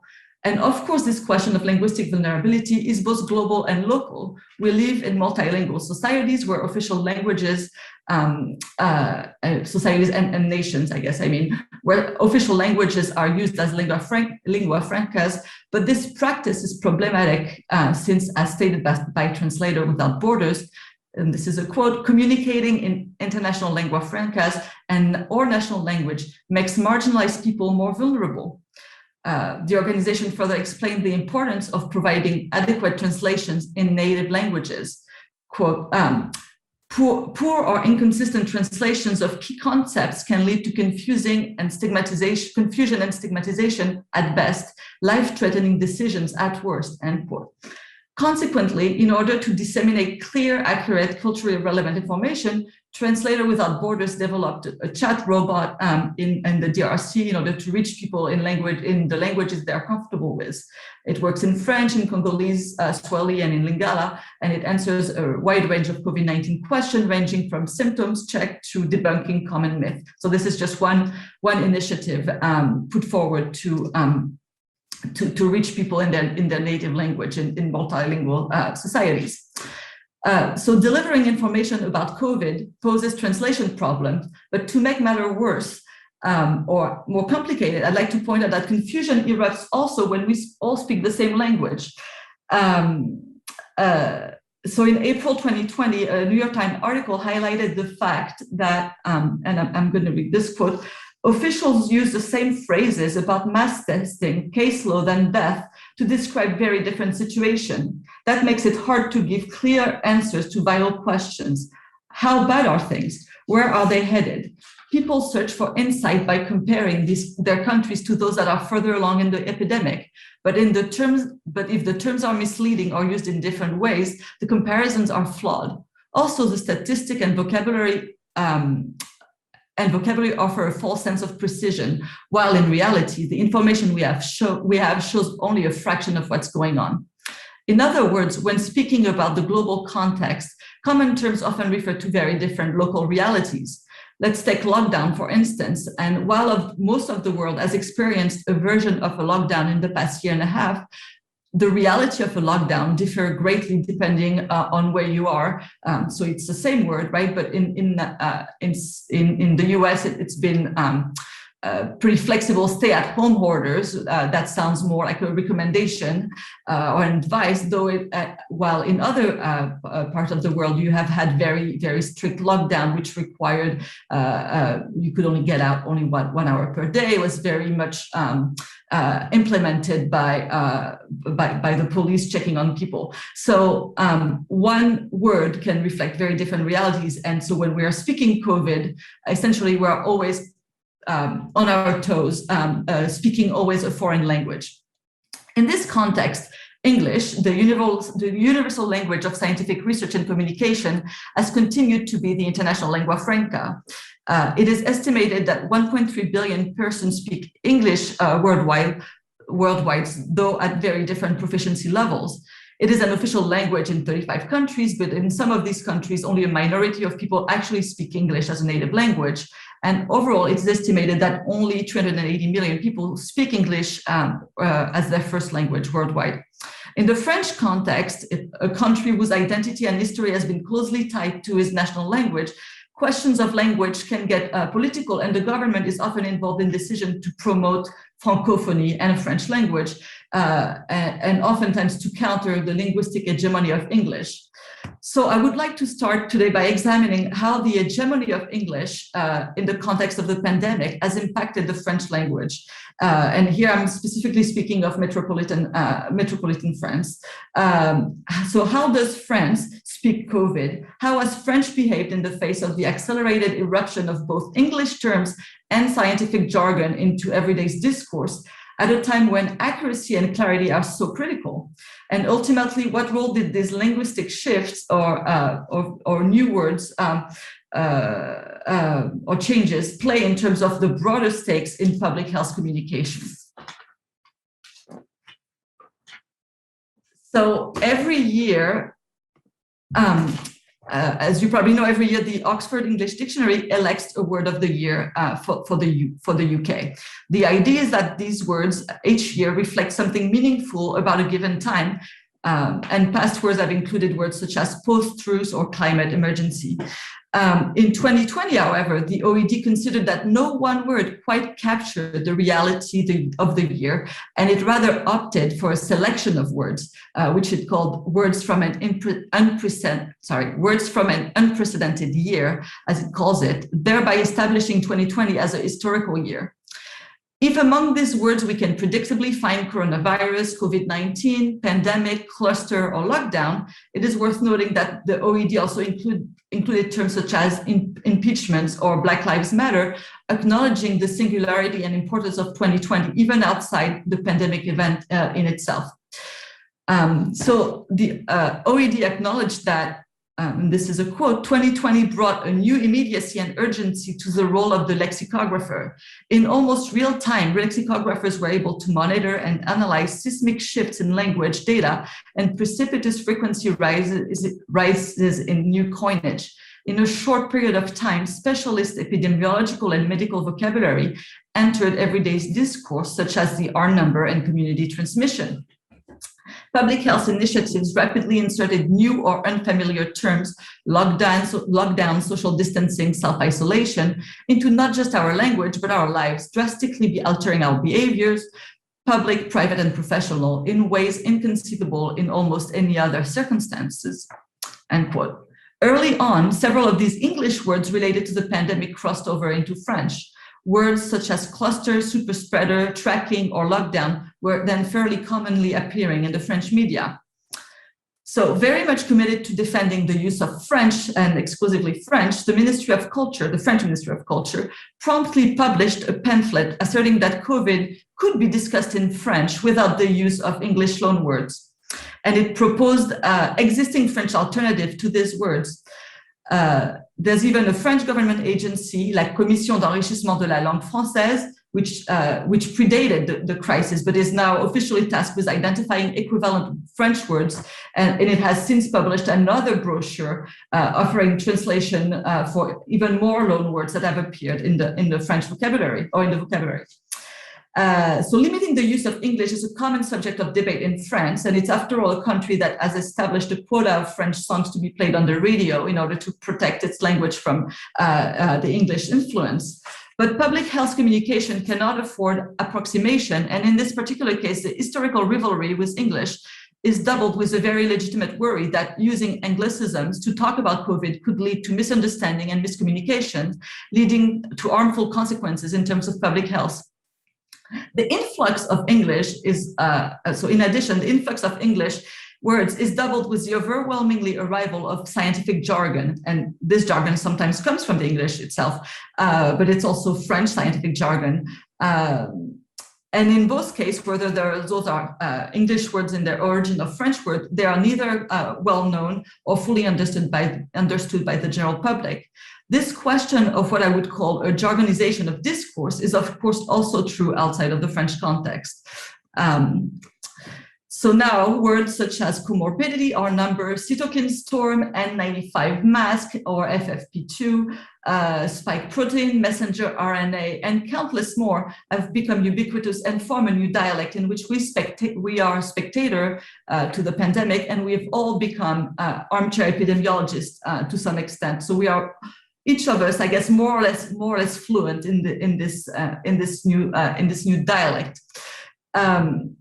So both the increase in English loanwords and the multiplication of scientific jargon are problematic because they can be obstacles to people's access to clear health information. And many newspapers have published glossaries, also known as DCOVID, Dictionary of COVID, to clarify the meaning of those terms. These glossaries have continued to evolve following every step of the pandemic and adding new words as time went by. First quarantine, cluster, then vaccine, now variant or mutation, etc. I have mentioned earlier that we are experiencing this crisis and the resulting linguistic shifts in real time. And a few months ago, when I started thinking about this topic, I had anticipated that the trajectory, in spite of the government's reluctance, would be an overwhelming increase in the use of English words. Yet it appears that the linguistic takeover I had imagined has not quite yet happened. Monitoring usage over the past few months, it appears that French has actually resisted the massive influx of English, and that that French has actually resisted the massive influx of English and proposes now alternatives that are being used. Sure, there has been some addition of a few English words here and there in common discourse. Cluster is one of them, but actually some words like cluster, their usage, technical words, scientific words, their usage predates the pandemic. They were, of course, used in scientific discourse before COVID-19. So more than the anticipated increase in Anglicism, what we can see is rather an increase in jargon. So a jargonization of public discourse, and I would argue also of private discourse. But in an effort to counter both and to propose intelligible equivalents to both English words and scientific jargon, we have actually witnessed a renewed creativity or vitality of the French language. So COVID-19 and its new words have prompted an increased visibility of linguists and lexicographers in the public sphere. And in addition to their work on glossaries, they have also provided context on both neologisms and the reapparition of some more ancient words. So for instance, linguist Or Vicenti reminds us of the history of the word confinement, used in French for lockdown. It had been used since the 16th century, mostly in the carceral context, often referring to prisons and convents. Confining the sick to prevent contagion was only one aspect, which of course now has become its main usage. If confinement is an old word, its opposite, or rather its hopeful conclusion, déconfiné ou déconfinement, is an invention of 2020, as is its unfortunate counterpart, as we all know, reconfiné ou reconfinement. So here we see the kind of like very intuitive creations of words.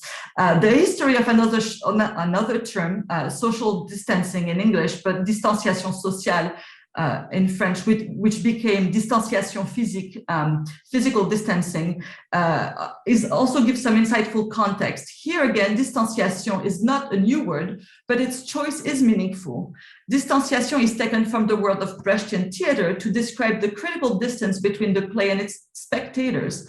The Robert Dictionary editor Bérangère Baucher points to the difference between distanciation versus distance, and highlights that in the word distanciation, the suffix ation is linked to an action, the action of distancing oneself. So in other words, it is an active form, suggesting that it aims to keep the individual accountable, and it puts the onus on individual actions. If we look at quarantaine or quarantine, which is also an ancient word which dates back originally to the 12th century and refers to the number 40, its public health usage dates back to the 17th century, I believe, but it has since then lost its literal meaning of 40, or 40-day confinement. Consequently, it was modified as quatorzaine during the pandemic to reflect the reality of COVID-19 quarantine requirement, 14 days and not 40 days as originally stated in quarantine. And I will skip ahead and not talk about geste barrière, which is another recent invention. But what I aim to do is just show this thoughtful reappropriation of language, which includes revitalizing old words and creating new ones. And I think this vitality is very evident in the proliferation of playful COVID expression and word games. So just like the OED, the Robert Dictionary, the Robert Dictionary refused to select a word of the year for 2020. And instead of proposing a list of possible words, it proposed a competition in partnership with the Oulipo, a literary movement dedicated to playing with words using very specific constraints. And so the Robert asked his user to invent their own words of the year, thereby contributing to creating their own decovid, the decovid of the year, decovid of invented words only. This competition, which produced absolutely fantastic and very witty results, is another example of a linguistic vitality prompted by the crisis. And in this case, it is expressed through a more informal and playful reappropriation of language.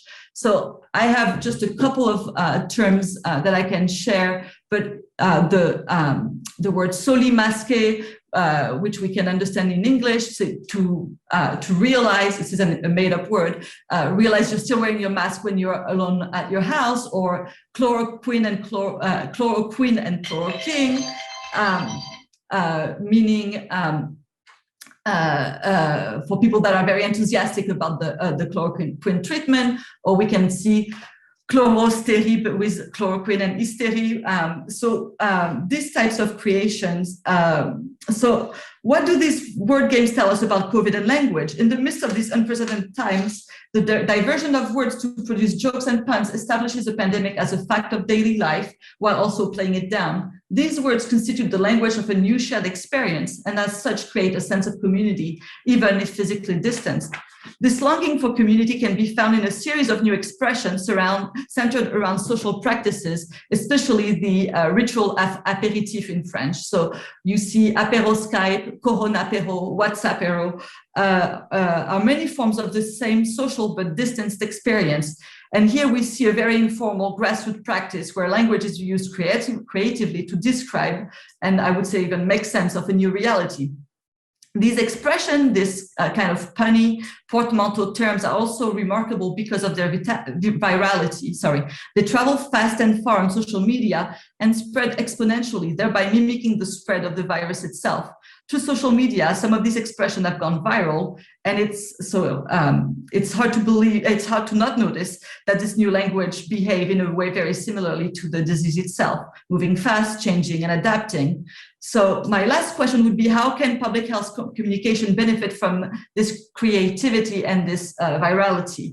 And I'd just take a few examples of some public health campaigns in France that have attempted to capitalize on both this creativity and the virality.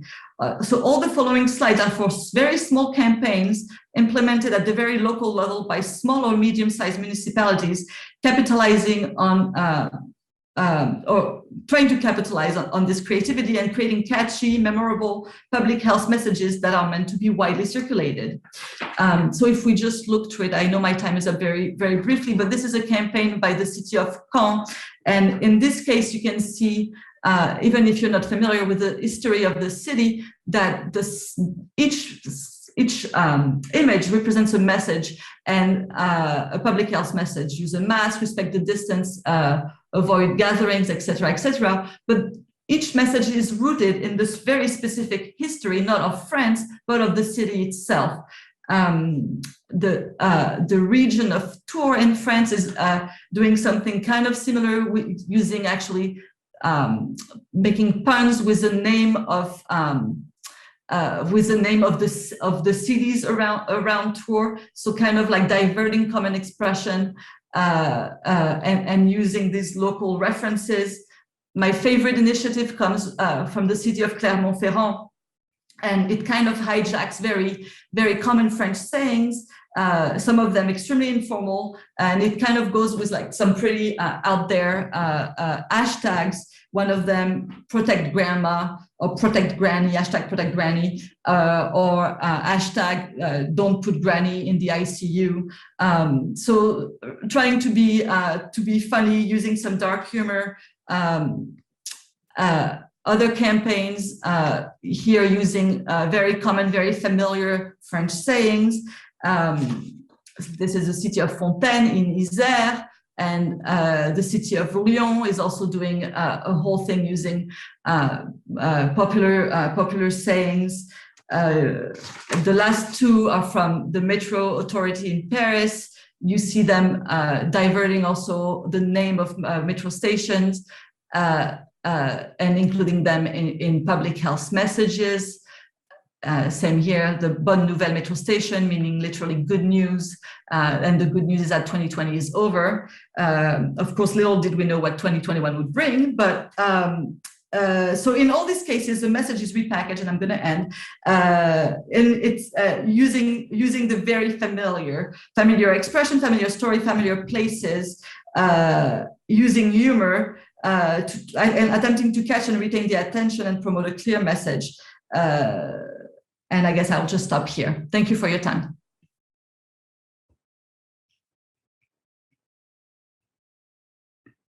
Thank you. Thank you so much, Emily. It was great to see some of those examples there towards the end. And a lot of what you talked about speaks, I guess that always kind of happens, doesn't it, towards the end of a conference where we start hearing some of these themes kind of re-emerge and emerge, and we can really see connections between papers. So thanks very much. And it's interesting to think of French needing to protect itself from the infection of English or from scientific jargon. So let's just move straight on, because I don't see any questions or anything yet in the comments.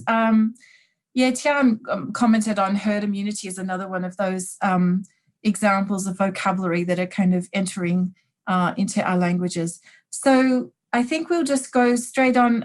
There's a change because Rukaya can't come, and Piotr, I don't suppose you've heard anything? No, unfortunately not. It seems okay. like, yeah. Okay. So Lee, when you're ready, over to you. Thank you very much. Let me just share my screen.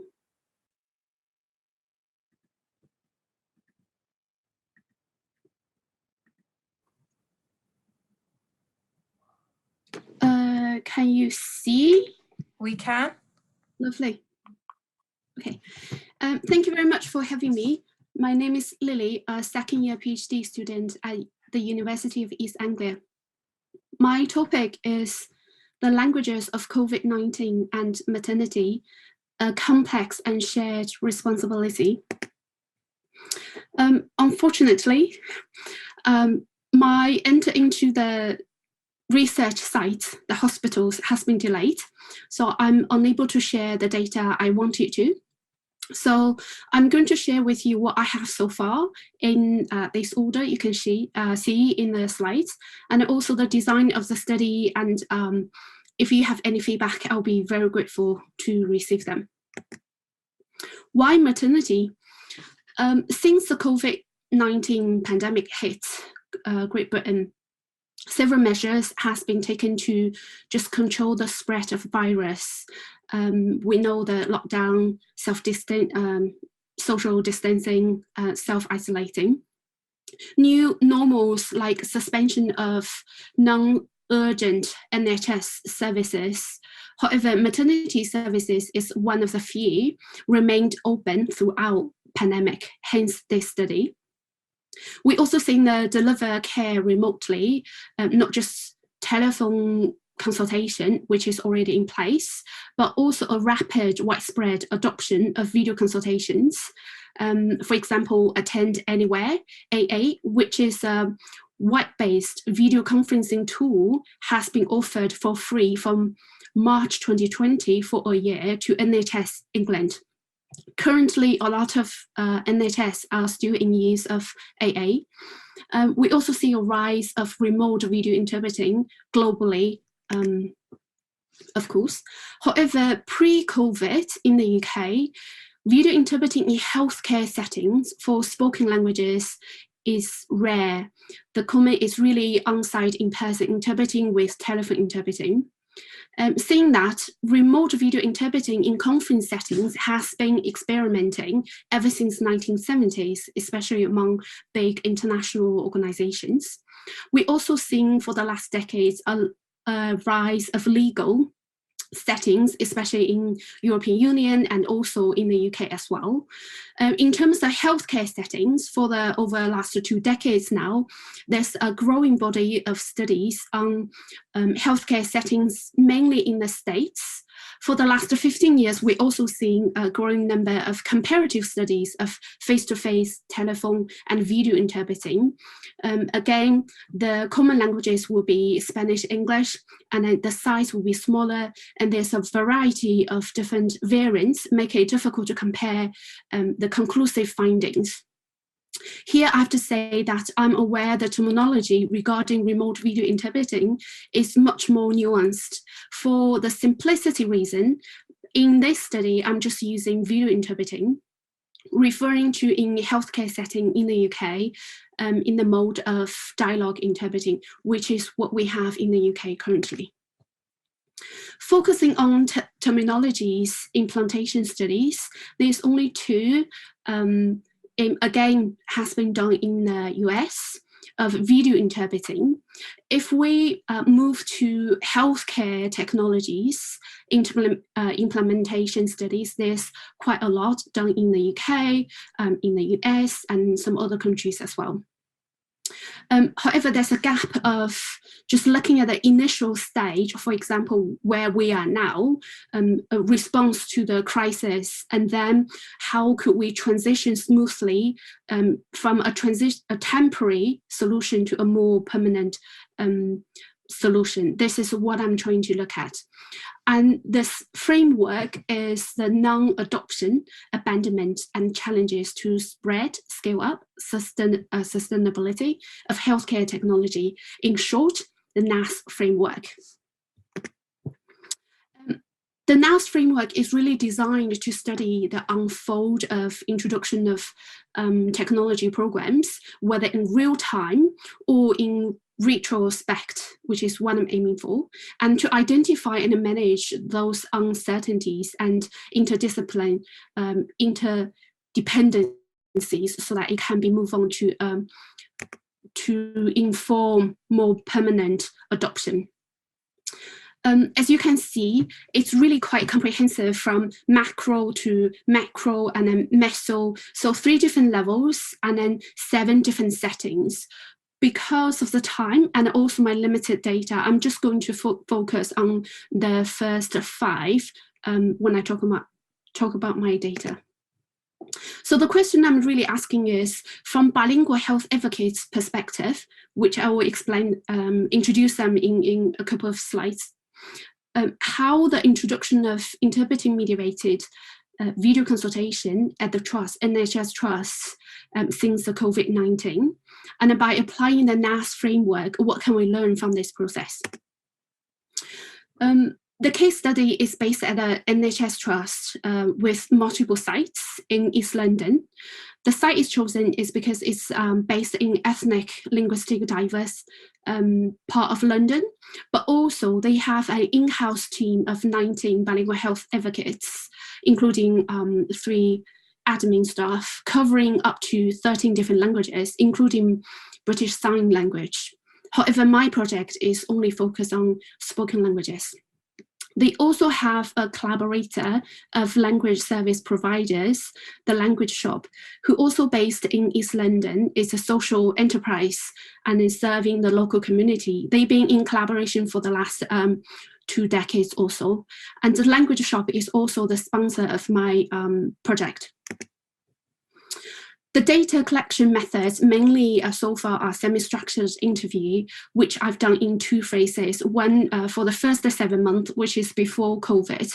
It's on-site, face-to-face, interviewing bilingual health advocates, midwives, just to understand how do they work, what's their role, the relationship, the setting, everything.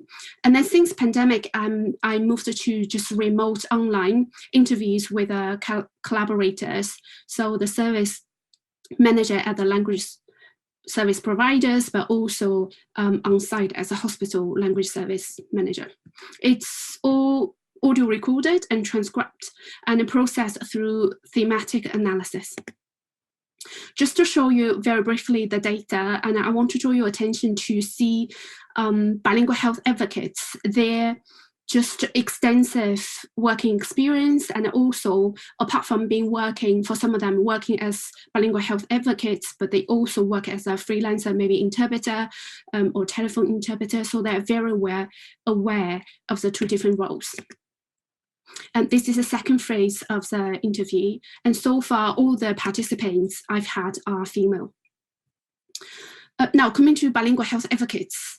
According to Warrior in 1996, she has classified 3 different models of healthcare interpreters in the UK. Interpreters, link workers, and bilingual health advocates. Building on the groundbreaking work of Angelili, the visible model of interpreters, emphasizing social factors has the impact on the interpreting community event.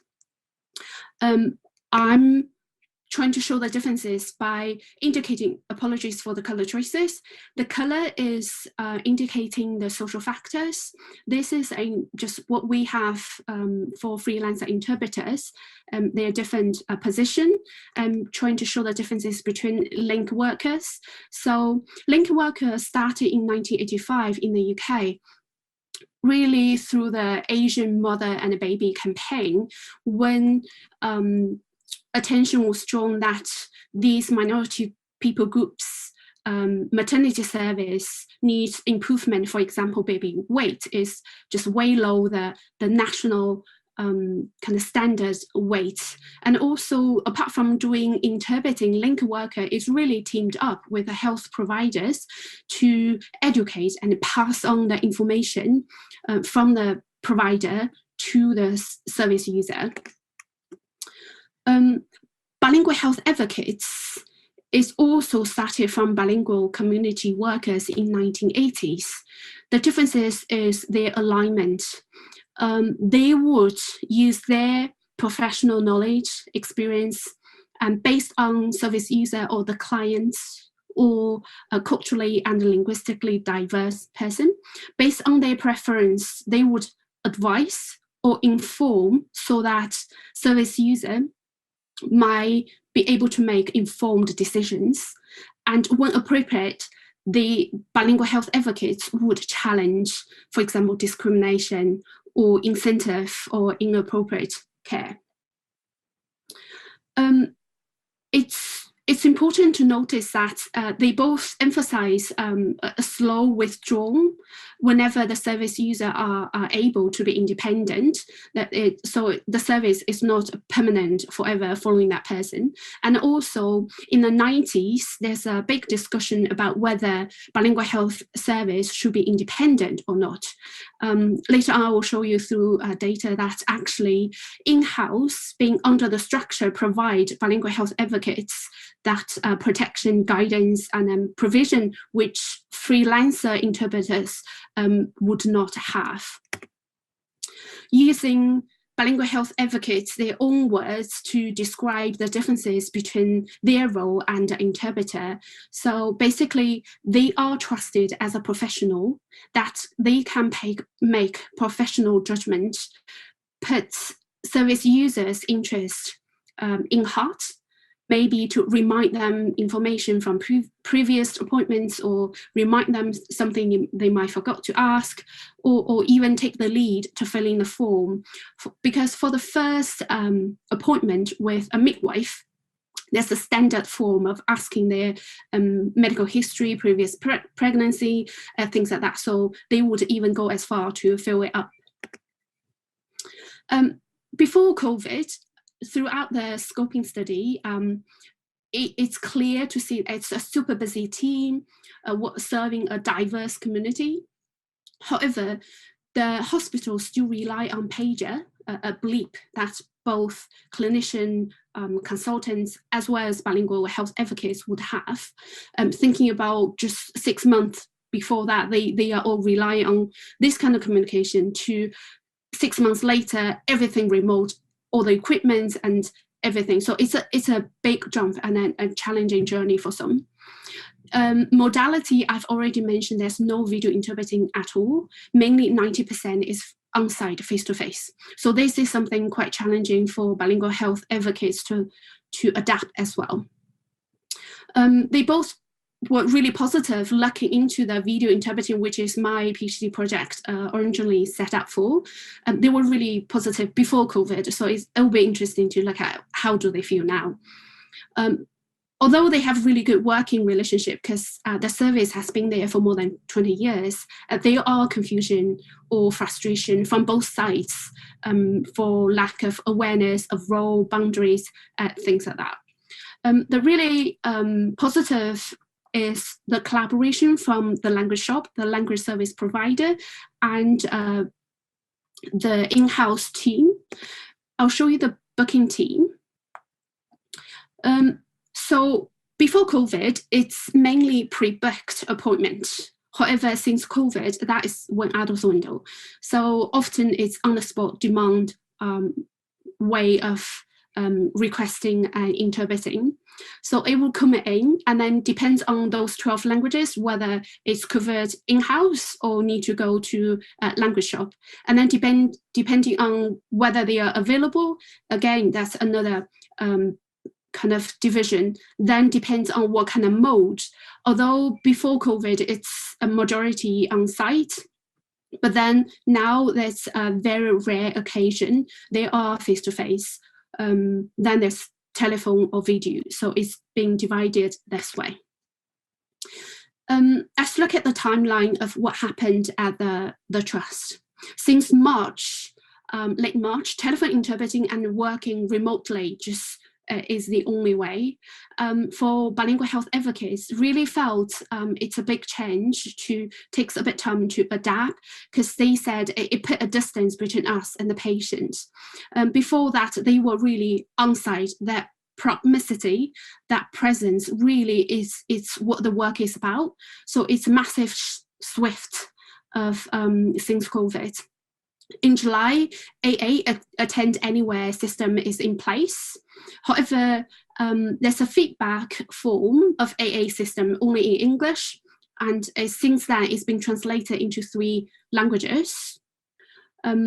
One thing need to be pointed out that even though it's being translated into English, it's not being uptaked because service users are not aware of that. You still need to introduce that and then let them know.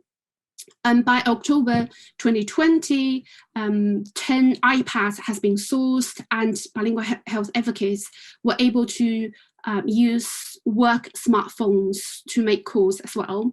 Only by December, clinicians can book interpreting or bilingual health advocates through AA system. So from the language service provider's point of view, it's really a sense of frustration because it's always afterthought. Things being provided, but really, what about those language barriers? It's not really being put forward from the professional healthcare professionals' point of view. It's always, afterwards.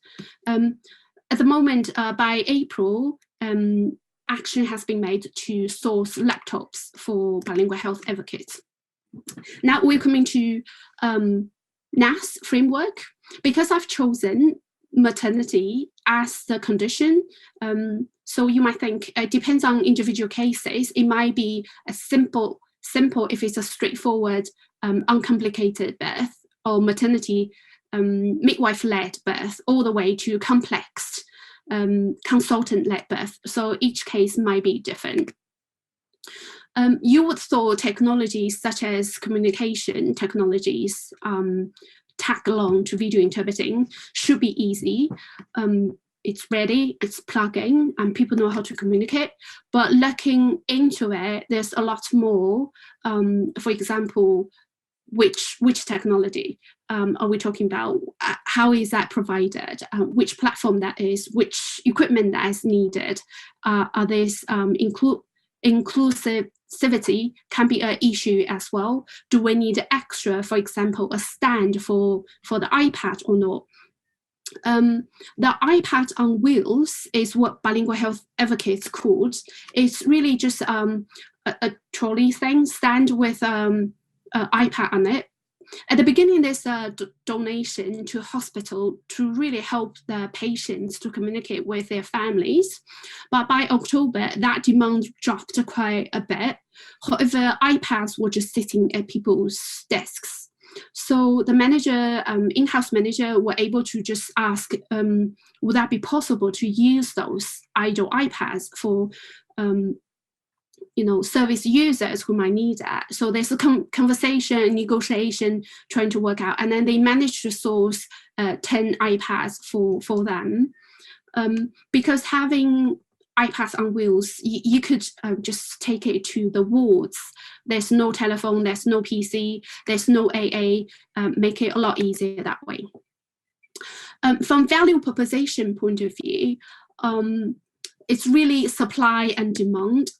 From one point, from the language service provider point of view, they would love to have, for example, the iPad on wheels will be used in hospital, but it's really that's bottom up, and it takes them 6 months. Still, they are testing the Wi-Fi on site to see is that possible. So it takes time, and it's really frustrating just for them to keep waiting. Although there's a need, there's a demand, there's provider, but it just couldn't fit in the NHS system at the moment. And also from the user's point of view, we're seeing a rise of really bad practice. For example, neither interpreting is booked, whether interpreter or bilingual health advocates. Often health providers will just ask through AA, is there someone who can speak English near you? Without really thinking, maybe the service user would not want the family member or friends or children know about the details of that condition. Let's look at the individual's point of view, a doctor. You would think it might not be that difficult. However, availability of staff or space or equipment can be an issue. So give you an example of AA. AA system is preferred by consultants or clinician. Midwives prefer telephone because they always use that, and they can have their screen free and taking away the notes while women's application can be or can be processed without delay. While for bilingual health advocates, it might be difficult to explain on the telephone the tube feeding or to how to take insulin just through word describing, checking, demonstrating without a visual access, which is quite challenging. For inpatients and staff on ward, they would prefer iPad on wheels to have that presence I've already mentioned. For CALS communities, they like WhatsApp because that's what they use, and they communicate with bilingual health advocates easily that way. And then thinking about, for example, elderly sign language users, the screen is just too small. So each individuals might have their restraints and different preference. Now, from organizations' point of view, it's even more challenging because it really depends on the whole culture. Because labor, it can be a labor intensive trying to book a three-way scheduling appointments, and also booking of bilingual health advocates or interpreters. It's really a lot of times depends on healthcare providers. They decide the modality, they decided which type is the best without really taking service user or linguist point of view or preference at the moment. Sometimes there's just one telephone in the room and that's the only option. So there's still a lot of restriction. Two other things, I know I'm coming to the end. Two other things I won't be able to talk about at this time is wider system and to embed just for a long term, for permanent. Really to summarize, the key message is it's really positive to see the collaboration between in-house and service language providers. And it's crucial to have somebody to speak out, to ask the question, why haven't you think about service users? Why we can't use this? It's important to have people really measuring and checking what's happening. However, for change, whether it's from individuals or organizations' point of view, it takes a long time. One of the managers was saying, we're at the age now when it seems to me that everything is about ticking the box because there's no measuring and holding somebody accountable. For limitation of this, of course, is a work in progress and COVID impact, indefinite delay on the research and limited data. I was hoping to come to the conclusion that it is a complicated process and collaboration is needed, and so that future project will learn from this. But that's me. Thank you very much. That's my bibliography, and I'm just going to stop share. Thank you very much, Lily. And thank you both for two excellent papers to finish up. I don't suppose we've heard from Rukaya. No, Piotr? unfortunately not. Okay, I'm sorry. That's really a shame, and that's really... It is, yes. Okay. So this gives us time for questions or comments from the floor. So I'll just open it up. You can write into the chat, or we all really well know each other well by now, so you could just put your screens on and ask.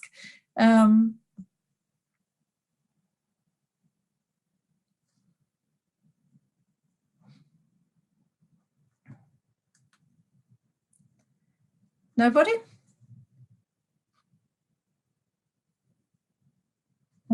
I was raising hand, but I think it's not working. Oh, sorry, go on.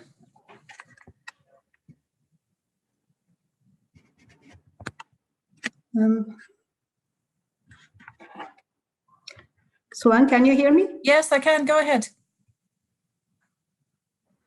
Okay, sorry. Thank you.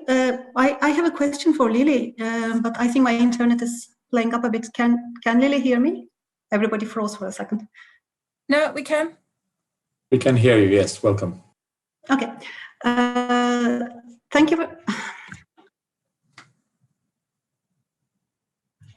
Okay. Go on.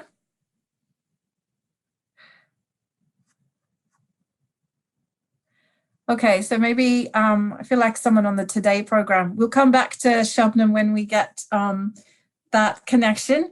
There's just a comment here from Debbie. I enjoyed your talks. Thanks so much, particularly like the use of the Nas Framework, because it allows you to address a set of complex, not complicating issues and initiate a reflective dialogue among service users and healthcare professionals, etc. So excellent work. Hang on, I just need to be able to see. Shabnam, are you there now? I think I'm here, and it's a bit better. Sorry about that. Okay, no problem. Playing musical chairs in the house. Thank you very much, Lily, for your presentation. I was quite intrigued with the way you talked about the bilingual health advocates and the interpreters.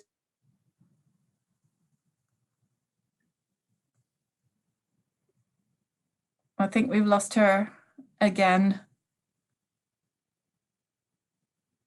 We'll try to type, okay? Yeah, okay. Here was me thinking. No, I mean, if you are hearing me, it's okay. The screen is frozen, but if you are hearing me, I will just continue.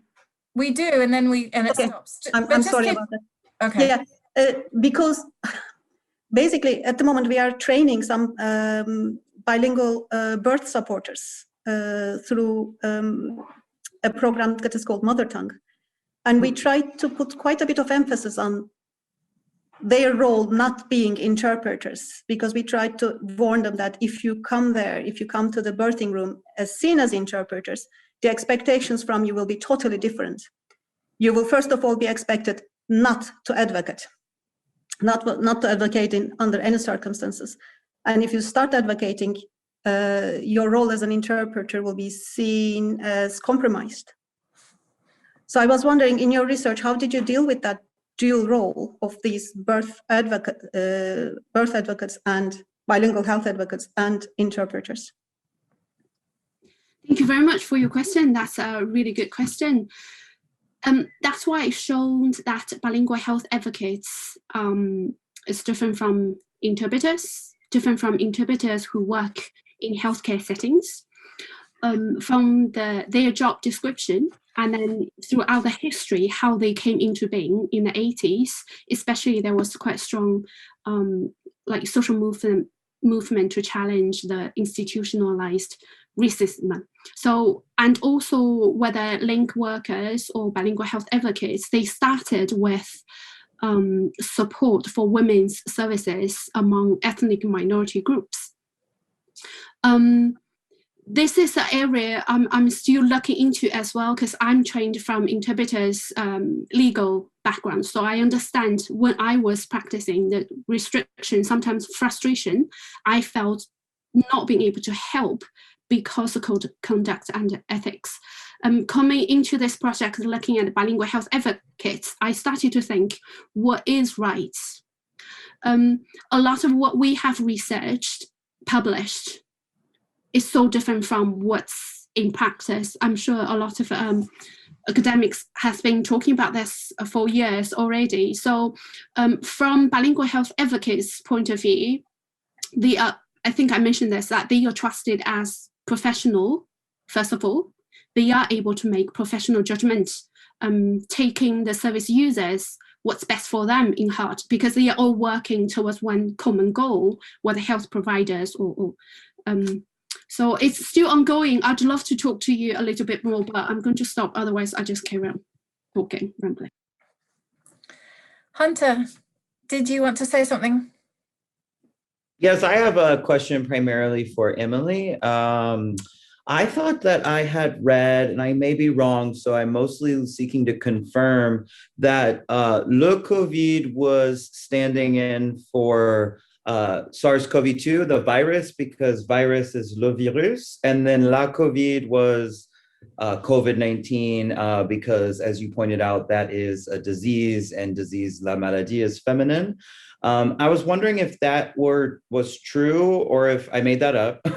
And the second part of my question is, maybe you could speak about how this kind of continues to happen in French, because as we pointed out in our presentation, the sort of way that le sida gets used for everything, whether it's HIV or AIDS. So I was just wondering if maybe you could comment a little bit on this like recurring issue in the French language with respect to disease, virus, etc. Yes, thank you so much for the question. You're correct that it is the disease, right? That's the feminine. So it is COVID and not the virus that is technically, based on the academy, feminine. But as you also correctly said, I mean, in French, people talk about COVID-19 and they rarely ever talk about the virus itself, right? So there's a lot of confusion about or a conflation between the two, and I guess an erasure of the virus to the benefit of the disease itself, and it's very much mimicking the way we've talked about HIV/AIDS as well. So absolutely. Thank you.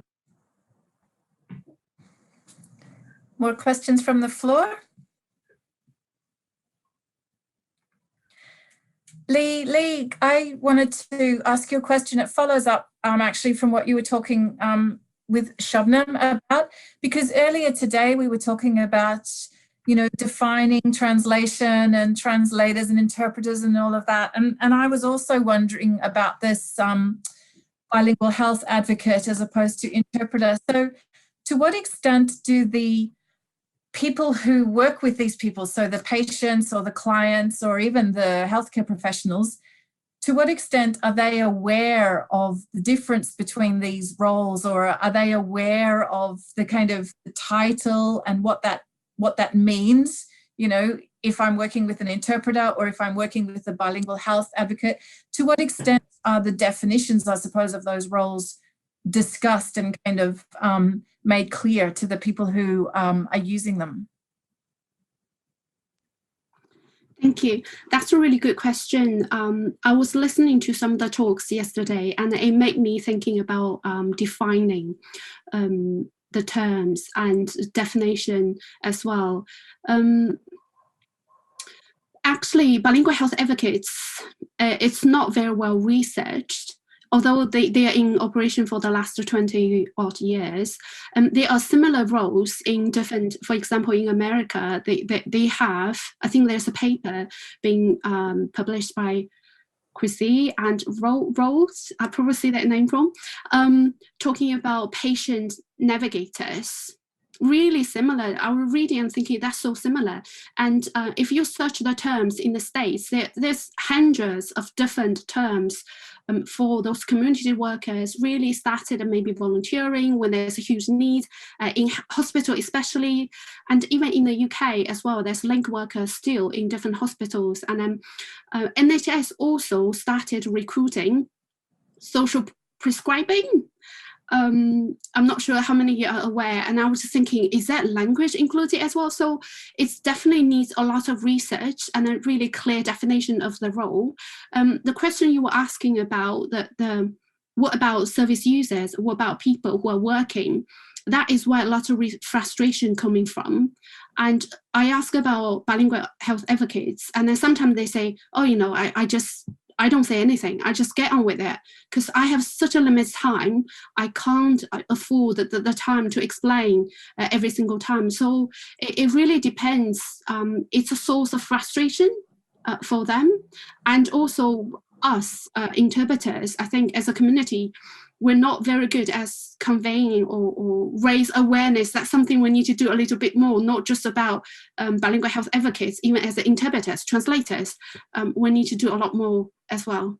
So, Thank you. And Claudia wrote the comment that sometimes there's little clarity on terms and little time to discuss these with the patient. So yeah, that fits into it. And when someone says, oh, I need an interpreter, or as we were talking this morning, you know, who's going to translate this, who that person is and what their role is and how they see their role and how others see their role may well differ. Yeah. Thank you. Any other questions from the floor?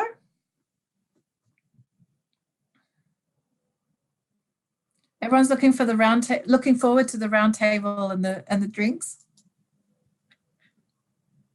Suan, may I allow one more quick question? Yeah, please go on. I hardly find anyone else who's working on maternity and in translations. I'm like, yeah. Lily, have you, or it's early in your research, but do you think this change from face-to-face interpreting to more reliance on technology may have an impact on how these ladies are supported during birth? The reason I'm asking is the birth is quite different. Obviously, the maternity is very different compared to many other health services. You don't know when you will be called. You don't know how long you will be there. Your services will be needed. The labor can take on, you know, anything from 12 hours to God knows how long. Do you find that the reliance on technology is forcing these mediators, let them be interpreters or bilingual supporters, to be taken off and only be called when there is a need? Because we know that in maternity, continuity of care is important. There's quite a bit of emphasis on continuity of care, especially in NHS. But I'm suspecting that when somebody is out there on an iPad, there is this temptation to kind of switch on the, you know, off button if they are not needed. And what happens then when the lady in labor loses their one and only linguistic support until they suggest a procedure or an intervention? Have you found any evidence about this as yet? Thank you. Oh, I definitely need to have a conversation with you afterwards. There's so much more in this, because even just talking about what happened during COVID, bilingual health advocates were saying you come across service users, maybe it's a fourth time or fifth time after giving birth, but the same information still not sent in. It really depends on who you are working with, and you are still repeating the same thing. You're still emphasizing the same routine. Another thing is whether they are able to use digital access. Is that the right thing for them? Are they able to? And I also spoke to some of those birthing mothers just to understand this experience a little bit more. None of them had interpreter while they were giving birth, because that time is so unpredictable. A lot of time is at night, and it's ever so long. You just can't have an interpreter on standby. So I need to look into that a little bit more into this as well. Coming to the, I think another thing is what I find really encouraging from just a very brief interaction with the participants I've had is a trust. For example, language services, there are, I don't know, 1,600 so far in the UK. A lot of them are small language services. Language service providers are so different. Some are only work in the local areas, will not offshore their assignments. They will train up the local people. They provide free training, and they provide job for them. And then you also got those who probably answering calls. Maybe it's 24/7 services. They couldn't be there at that time, but they wouldn't know your system very well. They have different terminology. So it really all depends. If we can encourage the really good local language service providers working together with in-house teams to really build up that trust, build up that collaboration, that's for the benefit of service user. I think that's the ideal if we can have that. Thank you very much. Thanks. And it's one of the great things about conferences like this, where people who have common interests can kind of discover each other. So that's great. Any more questions or comments? Emily, I thought I would ask you a question as the chair. I was really interested in the local campaigns that you showed at the end of the different towns and the creativity and the humor and all of that.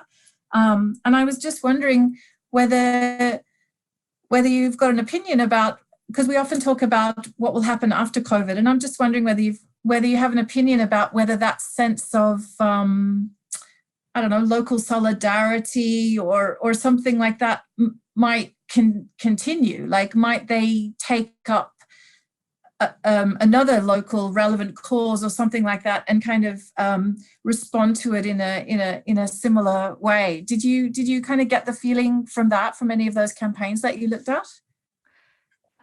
Thank you for the question. I'm actually not sure. I feel maybe it has to do with the setup in France and how much is handled by the cities and how much is handled then by the département and the region. So I guess I came upon these examples without really looking much into, in the past, if there had been other public health campaigns. I mean, there must have been, but I'd always kind of thought of more like a top-down approach and a more centralized or approach to this messaging. So I was interested in like this very local, that really kind of play on very local knowledge or the very familiar. So kind of making something that maybe that's invisible and potentially scary into something that you know or that you can understand. So so I guess I would imagine that it's happening this way because of the way the public health responsibilities is assigned at the local level, and as such, I would imagine it would probably continue and probably predates actually COVID. I just didn't have the actual knowledge of it until now. Sure. It just strikes me that maybe once people have done this, they might go, oh, maybe we could do this for, kind of green issues or, like not using the car or things like that. And they might just kind of, That's so on the environment. I do think I came across some examples. I think about the environment and turning off your lights and using your bike. So there are definitely examples in some of these areas that fall more into like the local responsibility. Yes, absolutely. Yeah, because if it's local, then people. That's that whole thing, like you care about the place where you live, so don't litter or pollute or whatever, in the place that you live. So right. Yeah, I think there's like it's a deliberate strategy to really turn it into something like the household, the local, the city, even like the communauté commune, which is this group of city.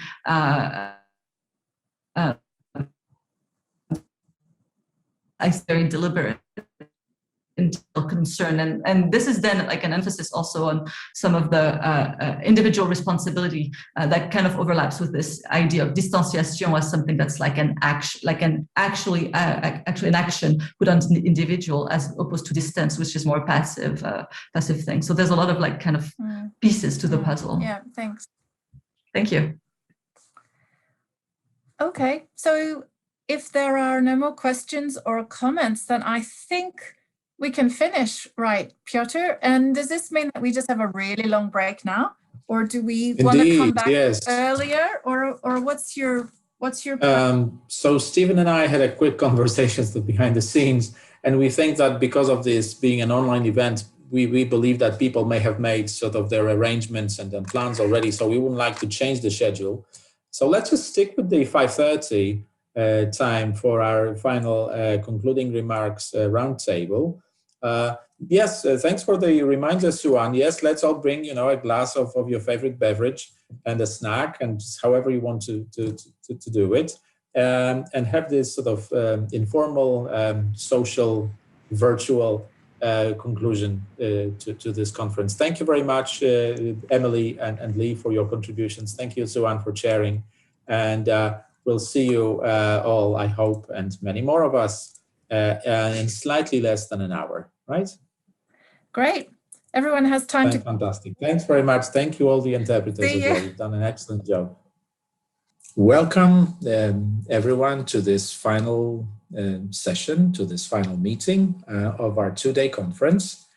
Stephen and I sat together outside of our offices half an hour ago, and we just went through the program and tried to realize how much we've heard, how much we've learned, and wanted to acknowledge all of you for making this possible, for bringing all these insights together. Believe it or not, but we have had no fewer than 22 papers from 34 different speakers over the course of these two days. And it's been very, very rich and stimulating and encouraging.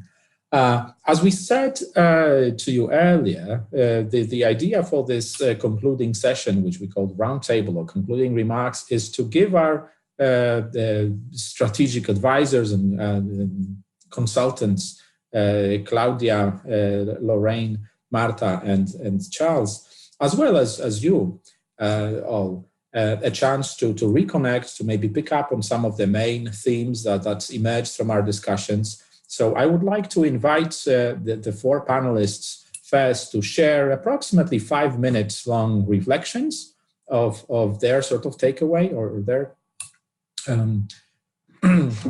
insights, and then they'll have a chance to respond to each other so that we start the conversation, and then you will be more than welcome to join the discussion in the next part of it. So may I ask Claudia to kick off with her reflections.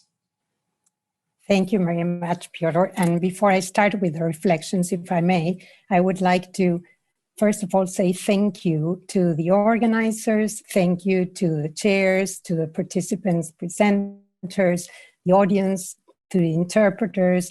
I think you will all agree with me that it has been an amazing experience, a great conference with 2 full days of food for thought. Another thing I would like to do is to also, I will not take away from the organizers the toast, but I think that we were told to come with a glass. And so I want to start my first toast to say thank you to all of you. Yeah. So given that, because we have to take a couple of sips and not just one at the end. So I would like to share, we had a task, I think, to share what we have heard, to share the significance of what we've heard, and kind of like what are potential lines of inquiry to be pursued from the conference. So I would like to start with what I heard. And I think I heard many terms shifting. I heard discourse, shifts in discourse, shifts in realities and different things. So from hearing language as meaning access or a clinic or a right, shifts in what power is, who has the power, on control, on critical roles that we may have as scholars in translation and interpreting studies, in all ways of interlingual communication, intercultural communication. Basically, in this conference, I think what we are all seeing are new ways, new realities, new ways of doing with language, new ways of doing communication, doing interaction, doing threats, doing speaking, signing, encouragement, uplifting, care, trust, distrust. But I think the message is a fluidity of these constructs as we have seen them shift through the life of the pandemic. And macro analysis of micro and macro phenomena. I've seen a diversity of languages, multimodalities, stories, results, reports of successes, reports of failure. Our roles also as fluids in how we were using multimodality in trying to put together an academic conversation, a very successful one in a very different way, with a lot of perhaps anxieties or wondering how technology would work, and we were able to sail through. So we saw expressions of emotion, we saw narratives and shifting. I think we also saw in the works, the data was speaking about a diversity of risks, a diversity of acceptance and denial of different realities, of fight, surrender. We heard about COVID being a demon and an equalizer at the same time.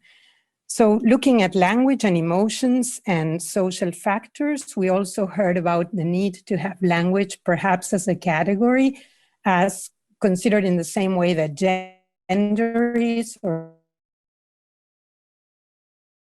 ethnicities, or sexual orientation, nationality, socioeconomic status, and whatnot would be accounted for. We heard about the importance of messengers, and I was left thinking about, does it depend on the status of the messenger? We saw stories of successes from the community being members of trying to spread those messages, and at the same time, powerful figures spreading those messages. We also heard about powerful figures really being questioned. And so what I saw all along was this critical thinking, critical approach to the power of language, the words that are being used, to how stories are narrated. And I think the significance of the work that we've seen during these 2 days is huge. And where I'm wondering, where do we go from here? The significance is huge. And I think the impact and the agent of change will depend on how do we use the results that we have.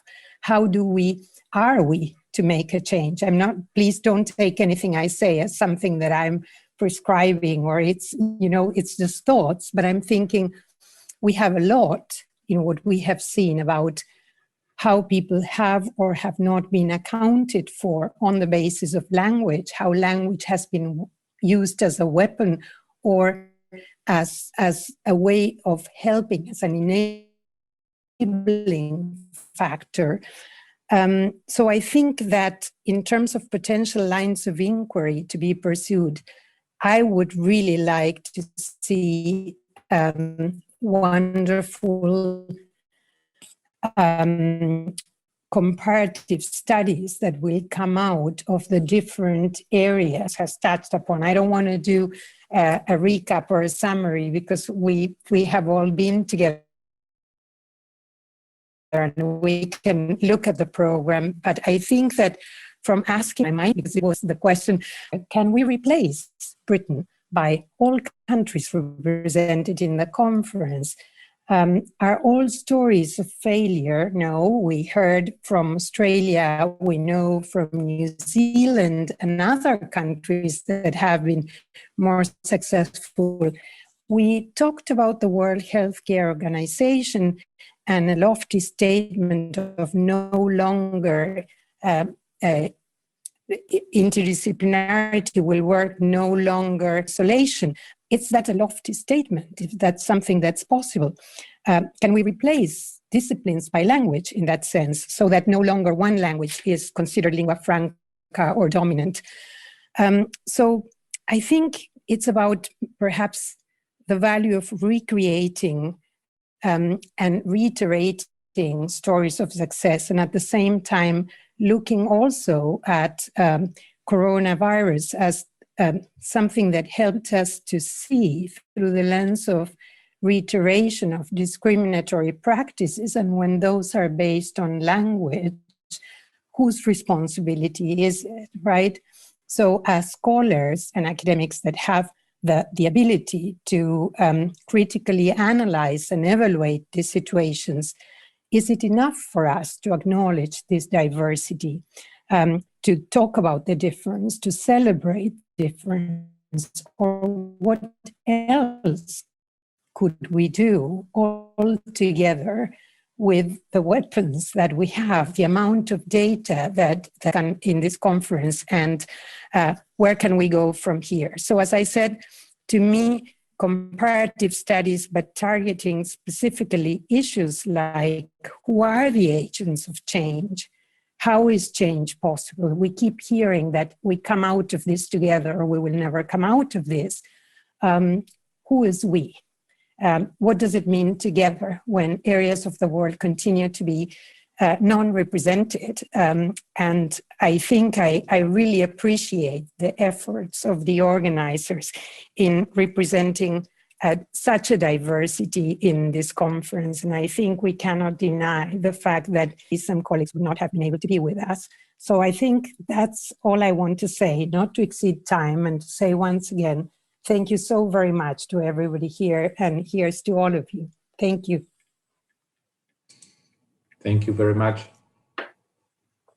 Thank you very much, Claudia. It's very, very poignant and insightful, and that's a number of things I've been thinking myself. I just share a very quick story. My 4-year-old, Alex, when we drove home one day last week, he was asking something about language because he doesn't really quite speak Polish, but I tried to speak Polish to him. And I asked him, what is daddy's language called? Polish. And what is your language called? And he tells me, I don't have a language.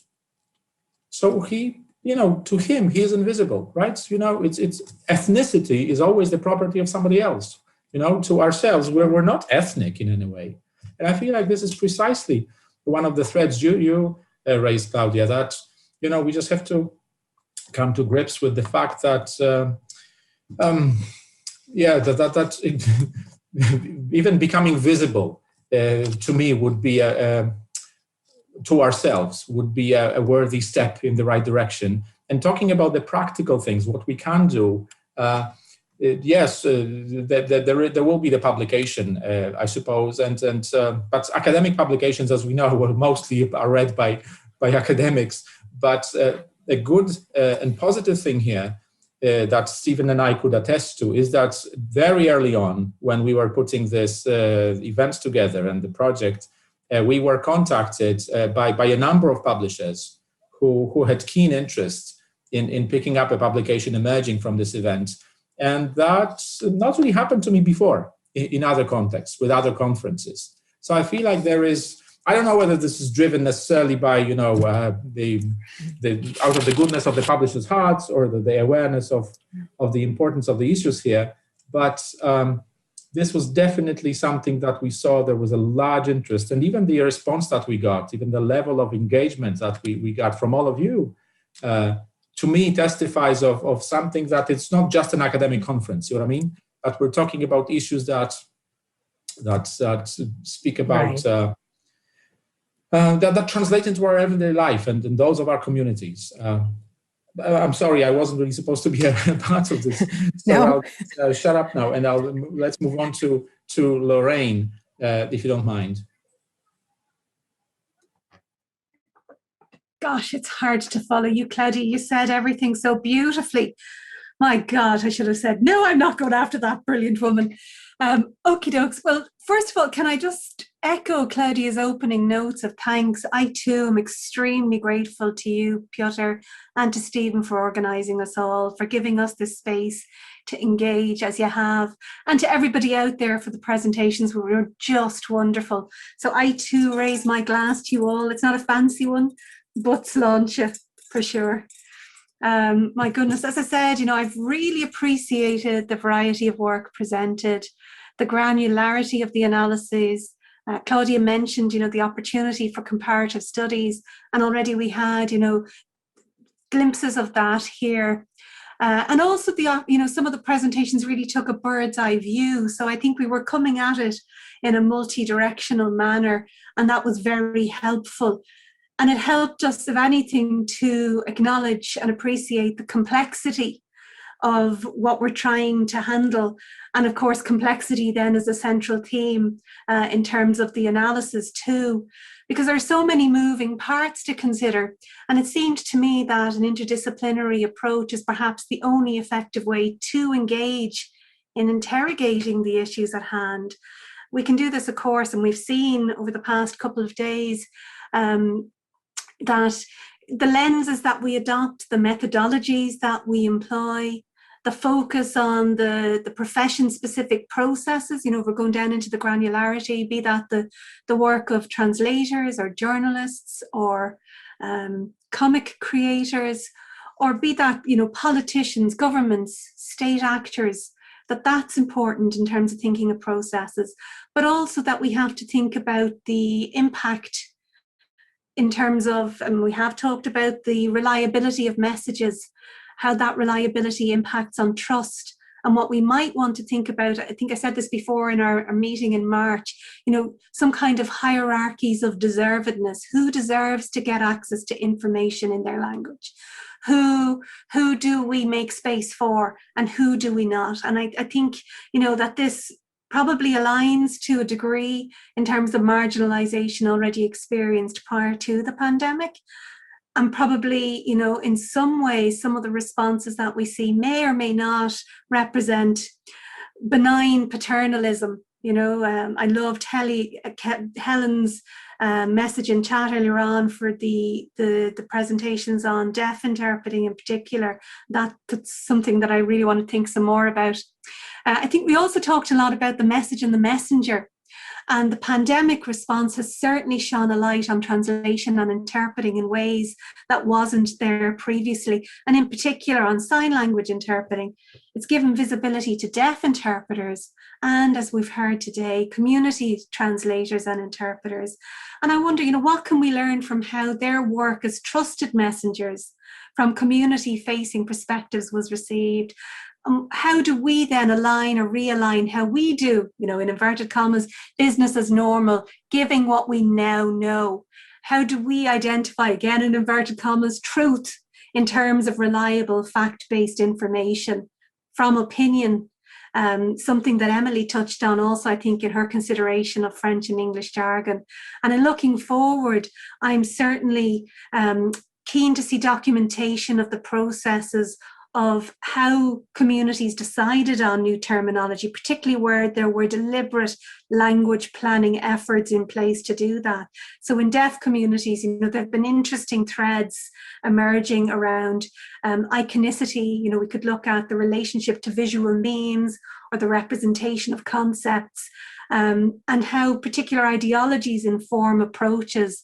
So here in Ireland, there was a community approach taken to developing COVID-related vocabulary, which deliberately sought to avoid influence from English or from spoken languages. So how does that play out, and how has that permeated interpretation content, and how has that impacted on communities' experience of that information? But last night, I have to tell you, I was left also thinking about the dichotomy between the visible and the invisible after Charles's brilliant keynote. I was thinking about what's seen, what's centered, what's focused on, what's profiled, what's supported, be that fiscally, morally, or notionally, and what's not. So, as Kristen noted yesterday, you've got things like the impact of using data sets and how that creates distances in terms of our conceptualization of the relationship between outcomes on the one hand and the human experiencers of COVID-19 on the other. And I'm sure that there are probably some blended or fuzzy spaces in the middle between the visible and the invisible in terms of the communities and themes that have been partially revealed as a result of the pandemic and as a result of the work that our colleagues yesterday and today have been reporting on. And I think that the usually hidden includes the many minority and indigenous languages, as well as the sign languages of the world. And the visibility of sign languages on TV, as we heard today, has had a very significant impact on how deaf communities feel. So we saw the positive correlation from increased visibility in Belgium, and I would suggest in Northern Ireland and here in the Republic of Ireland, while the lack of provision in England has led to real exclusion, intensifying a sense of being marginalised by government and during a pandemic, which is outrageous. So if we're looking forward, I think we need to think about how we situate languages, and in particular minority languages, recognising that multimodality is part and parcel of language use. So we need to reframe our definition of language, in fact, as well as perhaps thinking of that as a category, as has been mentioned a few times.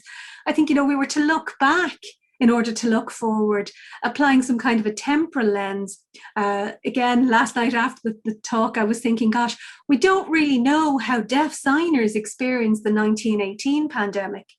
But given engagement with social media, which, you know, sometimes thought of as a breathing space for minority languages, and given new technologies, there's potentially a wealth of opportunity to document those experiences today.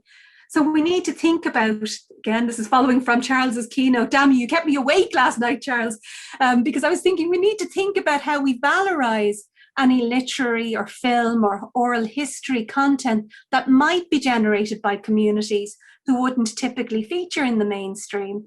You know, again, here in Ireland, the Dublin Theatre of the Deaf has contributed to online performances under the auspices of the National Theatre of Ireland, but this is really unusual. So when such work, such creative work does exist, it's marginalized, it's over there somewhere. So how can we maybe, again, through this interdisciplinary lens, through working with colleagues in digital humanities and oral histories, help us as scholars and communities of practice to future-proof and curate their work going forward? So that was sort of one of the takeaways. And another parallel consideration from yesterday, when I can't remember now off the top of my head who was talking about it, but the publication of Chinese versus English content, it might have been Charles again, actually, you know, that struck a chord for me because it made me think about the potential role of movements like open science and how that also offers parallel opportunities for us. Because there's a body of work to be done on open science, of course, in the broadest sense, including open access publications, because we need to think about, well, how open is the content really? Who is it for? Who accesses it anyway? And how are we privileging English over other languages if we still can't get the science to the people who need it? And when I say science in the broadest sense, you know, we tend to use open scholarship in my own university to try and avoid any particular view on what science means. And I think we also need to think about the potentiality of other elements of open science, like open education, citizen science initiatives that have been in play across the pandemic to date and have probably played out for minority communities, minority language communities that could also be interrogated.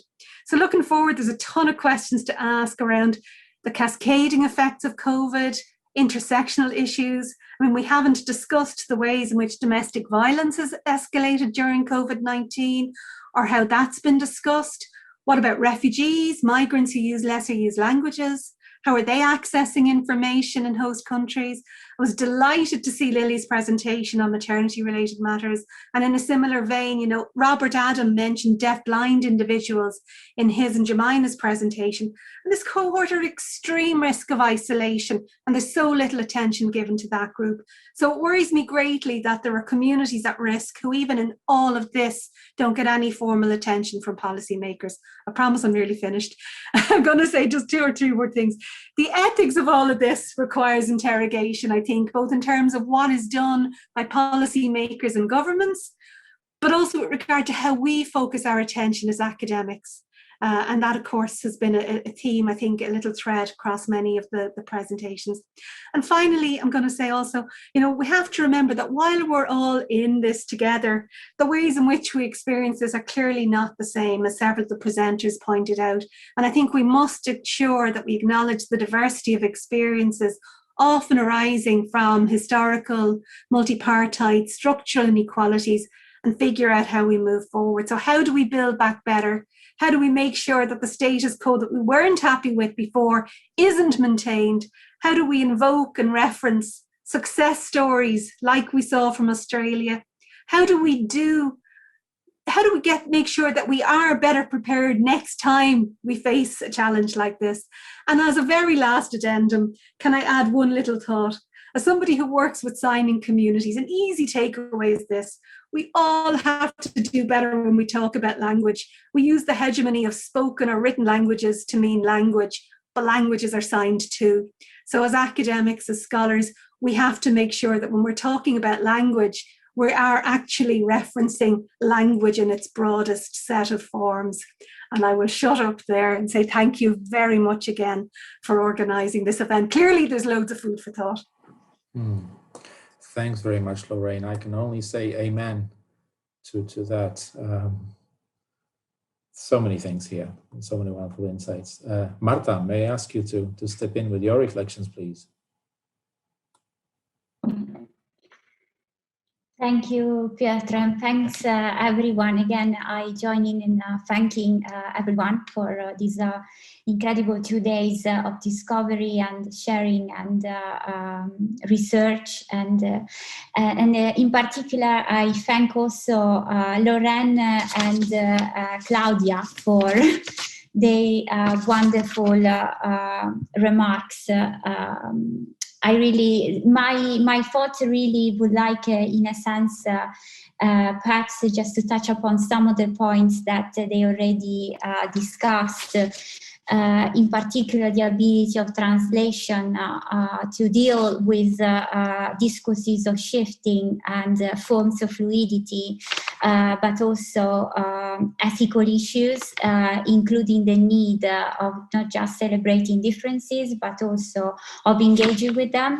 And also, of course, a translation role in interdisciplinarity. But also what translation suggests us is a need to appreciate and acknowledge ambiguity and paradoxes. So it's a bit about maybe along this line that I would like to share, on which I would like to share some thoughts with you. So I propose and reflect upon 3 paradoxes that I think emerged powerfully and unanimously from the great range of presentations that we had the pleasure to listen to throughout these 2 days. There are so many points and themes which I could have chosen thanks to the richness of all the contributions, but I will mention these 3 paradoxes just as a way of nourishing rather than concluding our dialogue. So the first paradox is that of interconnectedness. This has become apparent during the coronavirus crisis. Finds us as human beings, sociability and relations has become a dangerous threat as well as a vehicle of contagion. So the basic need of being together can and in fact did and does cause disease.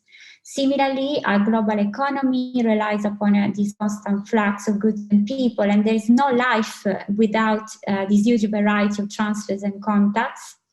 There is no life, I would say, without translation.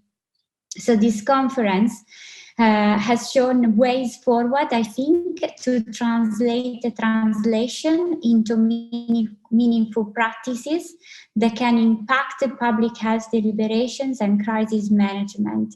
Certainly, there is not a straight answer to the question of how to recur to the arts and humanities to defend the public good and or to promote health and well-being, especially if we aim to do so without exploiting the humanities or without betraying the non-utilitarian core.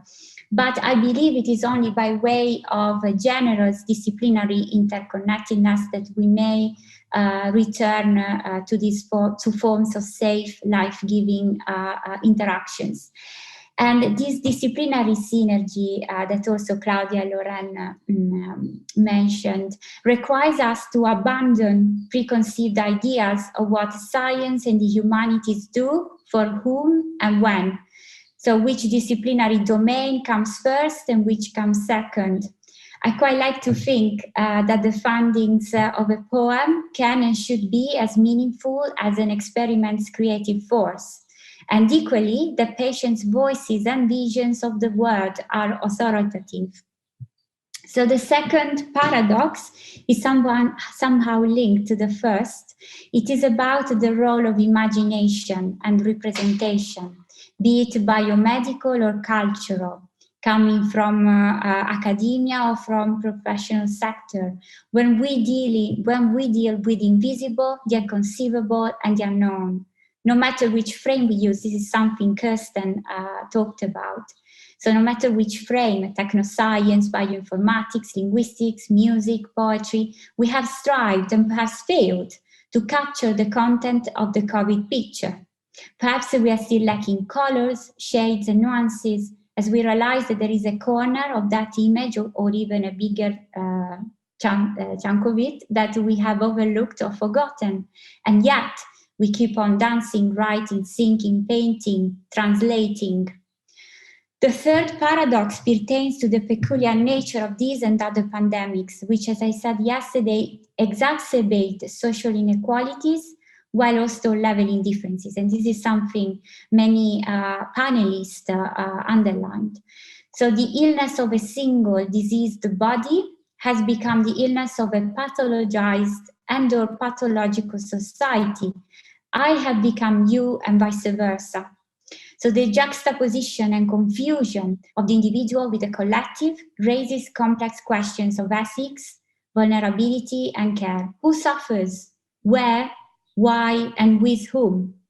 At the end of this conference, which has investigated courageously the depths of translation as a concept and as a practice, it seems to me that there is much work to be done in many directions, but perhaps especially in the direction of translation and affect, as we are living with, yet somehow underestimating, if not suppressing, emotions that have not been factored in COVID communications policy and management.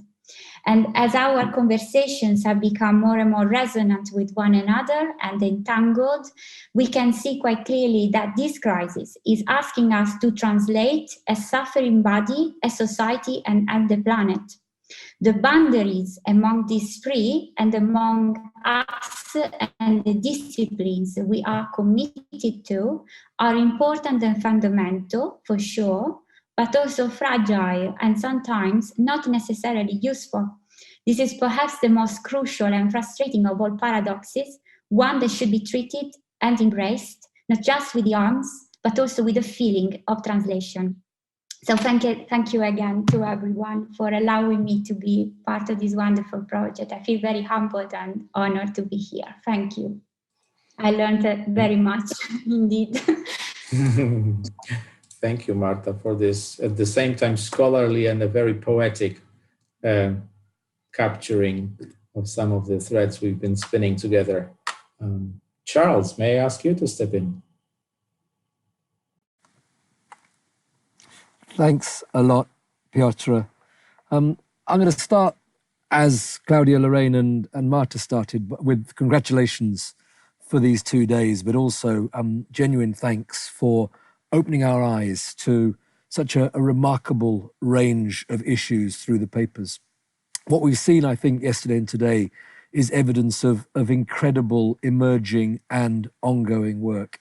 It's been a masterclass in multi-directional collaborative study of the hyper-contemporary, because we mustn't forget that the set of questions and situations that we're grappling with in this context are very much still evolving. You've dropped us, Stephen and Piotr, in medias res, really. The pandemic is not over. What we're seeing is this differential impact becoming increasingly apparent within cultures, but also across cultures. Two of the contexts that really interest me, very different ones, Haiti and Vietnam, are both seeing the delayed effects of the pandemic, having seemed to be relatively unscathed in the early stages. So I find myself asking, do conferences such as this establish a new field? Are we seeing the emergence of something like COVID-19 studies? And if we do, what does it look like? Well, it's clearly very much focused on the present, but as several other commentators have said already, it's future-oriented as well. And it's that looking ahead and anticipating what we might learn, where we might go, that seems to have been a really important part of a number of the questions. So there's been this focus on evolving language and culture. I really liked Anna's references yesterday to the semiotic excess that seems to be surrounding us at the moment. There's been this focus on evolving practice, fascinating series of papers in a range of areas, but particularly in the area of sign language, I think, earlier today. That's the raw material, really. How do we negotiate that present of contagion? Well, in part, there's been an attention to historical precedent. In part, there's been a deploying of tried and tested hypotheses. But what we've also seen in the papers is, I think, this sense of bricolage, really, of bringing together possible methods to address what really is often unexpected and unpredictable. And in terms of that unexpectedness and unpredictability, one of the things I'll be taking home from the conference is this active, healthy questioning of normative assumptions. Again and again in the papers, the value of the digital. Look, the digital can exacerbate situations of inequality. Assumptions we make about the choice of language, that balance between community languages or minoritized languages on the one hand, and majority languages. There's a need actually to speak to communities, to speak to users, to understand what their preferences are and why. And crucially, this assumption about the value of translation. I was particularly struck by the conversations around the preferences for community-generated material, which precisely is not translated. Yesterday afternoon, in the paper on creative interventions, something else emerged for me, and that was this need for a cultural observatory around COVID-19. Language Acts, the project we heard about in the first session, is in some ways doing this already. But I think we need a concerted effort to study and understand cultural responses, and it must be, and Lorraine has just reminded of this, it must be inclusive. That's how we'll understand the ways in which we as societies are processing the pandemic, how it's changing the way we speak, we think, and we create. And that reference to creativity reminds me of a thread that's been there in a number of the papers, I think. Creativity seems really important in terms of the therapeutic use of culture, in terms, as I've said, of trying to understand these cultural reactions. Really interesting to see comics and song in the vanguard of those responses. But also there's a real crossover. So a number of the papers which look as though they were very grounded in practice considered how creativity is crucial to messaging. So Rosario talked about the ways in which messaging is effective when it uses song, when it uses humor, when it uses memes. Lorraine's just talked about the importance of iconicity. And for me, that creativity has got to be central to what all the three preceding speakers have talked about. And that's this crucial issue of operationalizing interdisciplinarity, going beyond the rhetoric that we get from various supranational organizations and funding bodies. Across the 2 days, yes, we've seen real evidence of diversity in the humanities and social science response to COVID. But I think we need to recognize that part of our job is a work of communication. When we talk about the translational medical humanities, it's absolutely essential that we present translation studies and, if we talk about the outward turn, broader interest in translation in humanities and social sciences, not as something that is homogenized, but is diverse and complementary. So I think there is a real need to think further about that interdisciplinary working as something which is not only creative, but also translational. Two final points, Piotr, then I'll hand back to you. Claudia mentioned comparatism. Lorraine touched on it as well. And for me, something that's come very clearly out of the conference is that the work of translation is always double-edged. We look at continuities and discontinuities, we look at convergences and divergences. And one of the ways that they manifest themselves are in the tensions between comparatism and transnationalism. What I've really enjoyed at the conference is this range of global examples rooted in the local, where we need to think about the specificities of politics, culture, language, and society, those aspects of being human. So rooted in the local, but reflecting global challenges. And the transnational, on the one hand, invites us to make connections, but comparison invites us to identify differences. And it's often from those differences that we learn. And just to pick up finally on that idea of learning, Claudia mentioned this as well. I think the final challenge to us all is to ask ourselves, how do we capture the very practical recommendations, explicit or implicit, that have emerged from the conference? We've heard some absolutely fantastic case studies. Some of the speakers have identified real work of innovation. The ultimate challenge, as ever, is a translational challenge.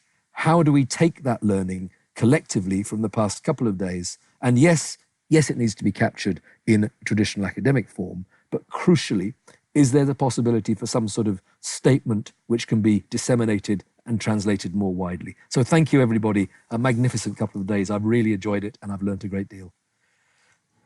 Thank you very much, Charles. That was fantastic.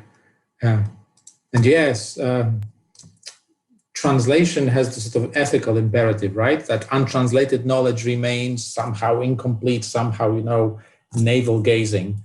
And absolutely, I think we are turning our attention now to the ways of applying and taking further these insights and these stimulating thoughts and collaborations. I would now, as we promised, I would like to give our panelists a chance to respond to each other and maybe make some further connections. But in the meantime, I'm also inviting everyone else to please join the conversation, preferably, I suppose, by turning on your camera and just engaging with us all screen to screen. But if you can't, then just pop your question in the chat box, absolutely. So first of all, if Claudia or Lorraine or Marta or Charles would like to make any further comments or connections, you're most welcome.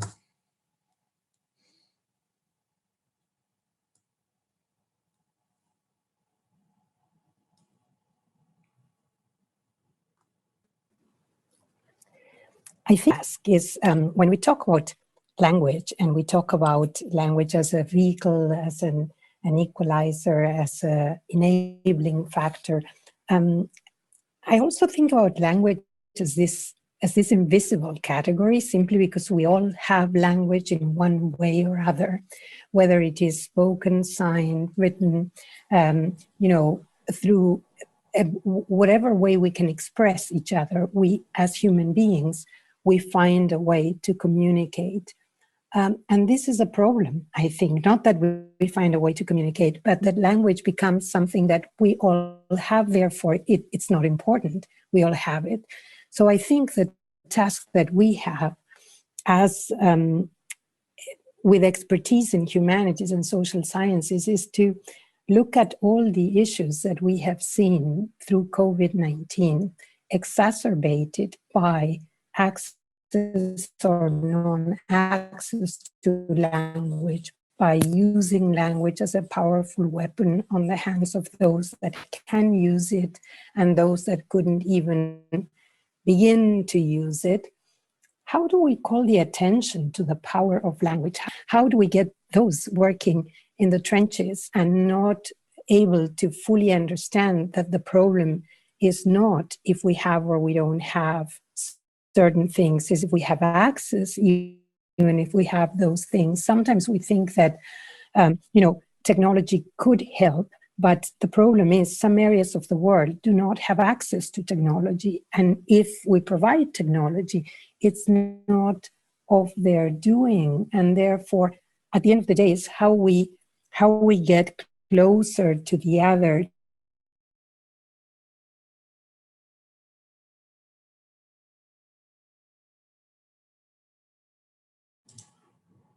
I'm sorry, Claudia, it seems like we lost you. Embrace that otherness rather than reject it. And I'm preaching to the choir or emergencies. Yes, thanks very much, Claudia. We lost you for like about 15 seconds towards the end of your statement, but but yes, most of what came through. Thank you. Yes, a little corrective. Yes, we all have language except for my son, who doesn't. And I don't know how much longer he'll be so blissfully unaware of it. But I just, it's a very poignant reminder to me how, it's somebody else's problem, not mine. Anyone else would like to join the conversation? But just on foot of that comment that, the language as an invisible category, yes, that's certainly food for thought too. But it makes me think of one of the definitions of identity is that identity, like what identity do you have when you're at home on your own? So what language do you have when you're home on your own? And is language maybe problematized only in those contexts where we really desperately want access or need access but don't have it? And so how are we? I suppose, how are we crafting our understanding of what is, my God, this is a bigger question, I suppose, around societal views of monolingualism, bilingualism, multilingualism, and the expectation that the individual will respond to a context rather than society will respond to a context. And when society doesn't or can't respond fast enough or appropriately enough, well, then we problematize the individual. And I think we've seen some of that played out here. But this is me talking aloud now. I'm sure there are people with much more fully formed ideas to contribute.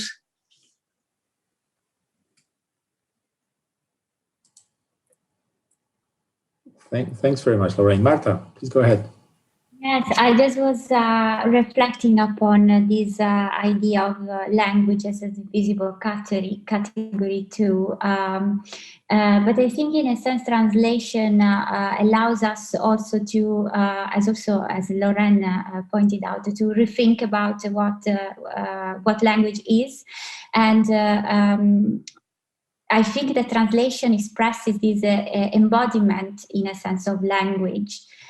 In sign languages, but also in other circumstances. I was thinking of what Kristeva says in her book Black Sun, when she refers to the working of the neurotransmitters and the neurons and the ways, the neuronal pathways through which words come into being.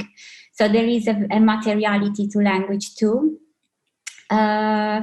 Which perhaps again erases one of those boundaries or dichotomies that we rely upon.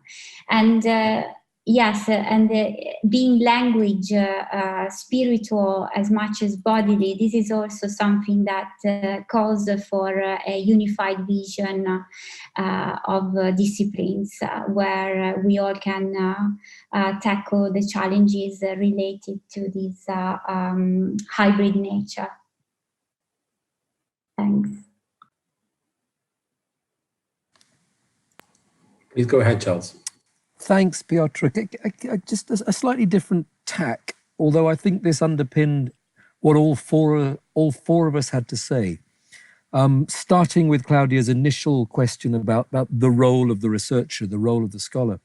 I think we need to remember that a lot of our considerations here are about the politics of research as well.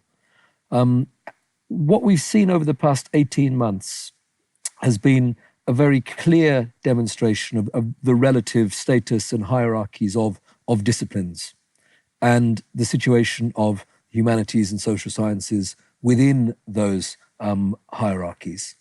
There are a number of questions that interest me a lot when we address the disciplinary ecosystem in that way. The one is, and it picks up on particularly what Lorraine was talking about, what are the mechanisms for genuine interdisciplinary working? And we create a space like this where there are real possibilities, but it's a temporary space. And it's crucial, I think, for us to contribute to longer lasting apparatus which permit this sort of dialogue and which indeed reach beyond the disciplines represented here.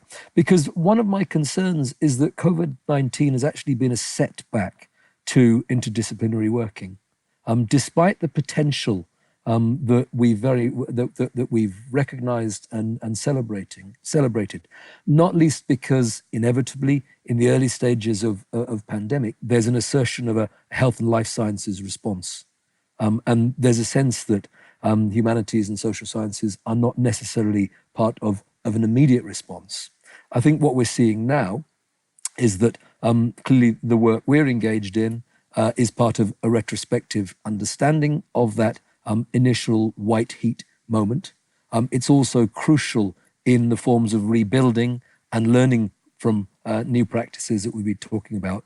But let's not forget that some of the work that interests us, particularly around intersectional responses, particularly around inclusive approaches, they're not politically necessarily that popular at the moment. And so that whole set of issues around the politics of research and how we negotiate those challenges has got to be part of ongoing discussions.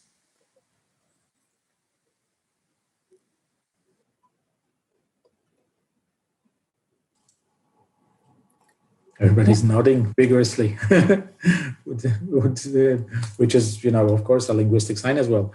Would you like to make a verbal comment? Anyone?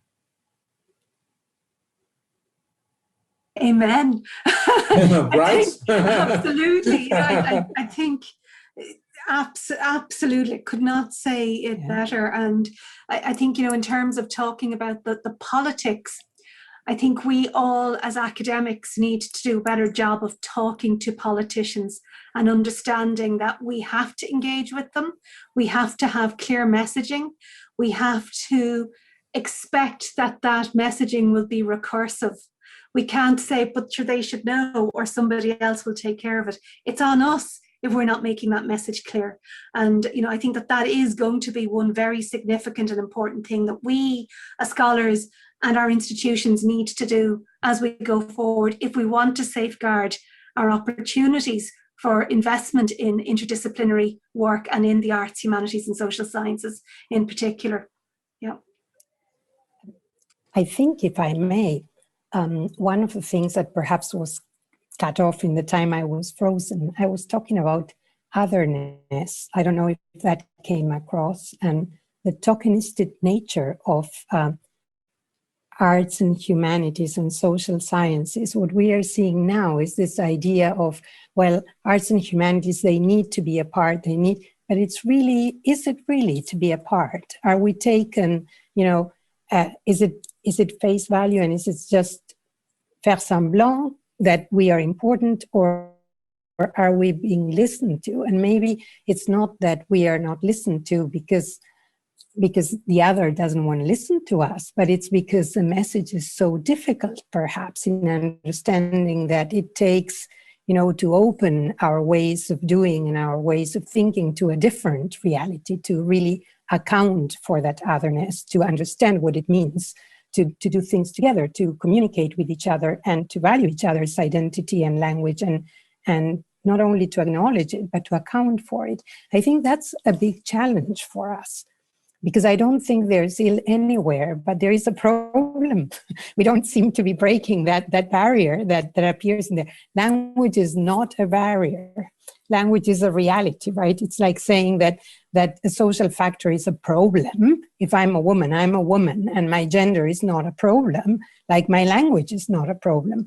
But for some reason, we don't seem to be able to communicate it in the way that we think we understand each other, but it's getting into the other bubble kind of thing. And I want us to play, just check it, that we brought a social scientist or an expert in arts and humanities, or is it really that we are going to be heard?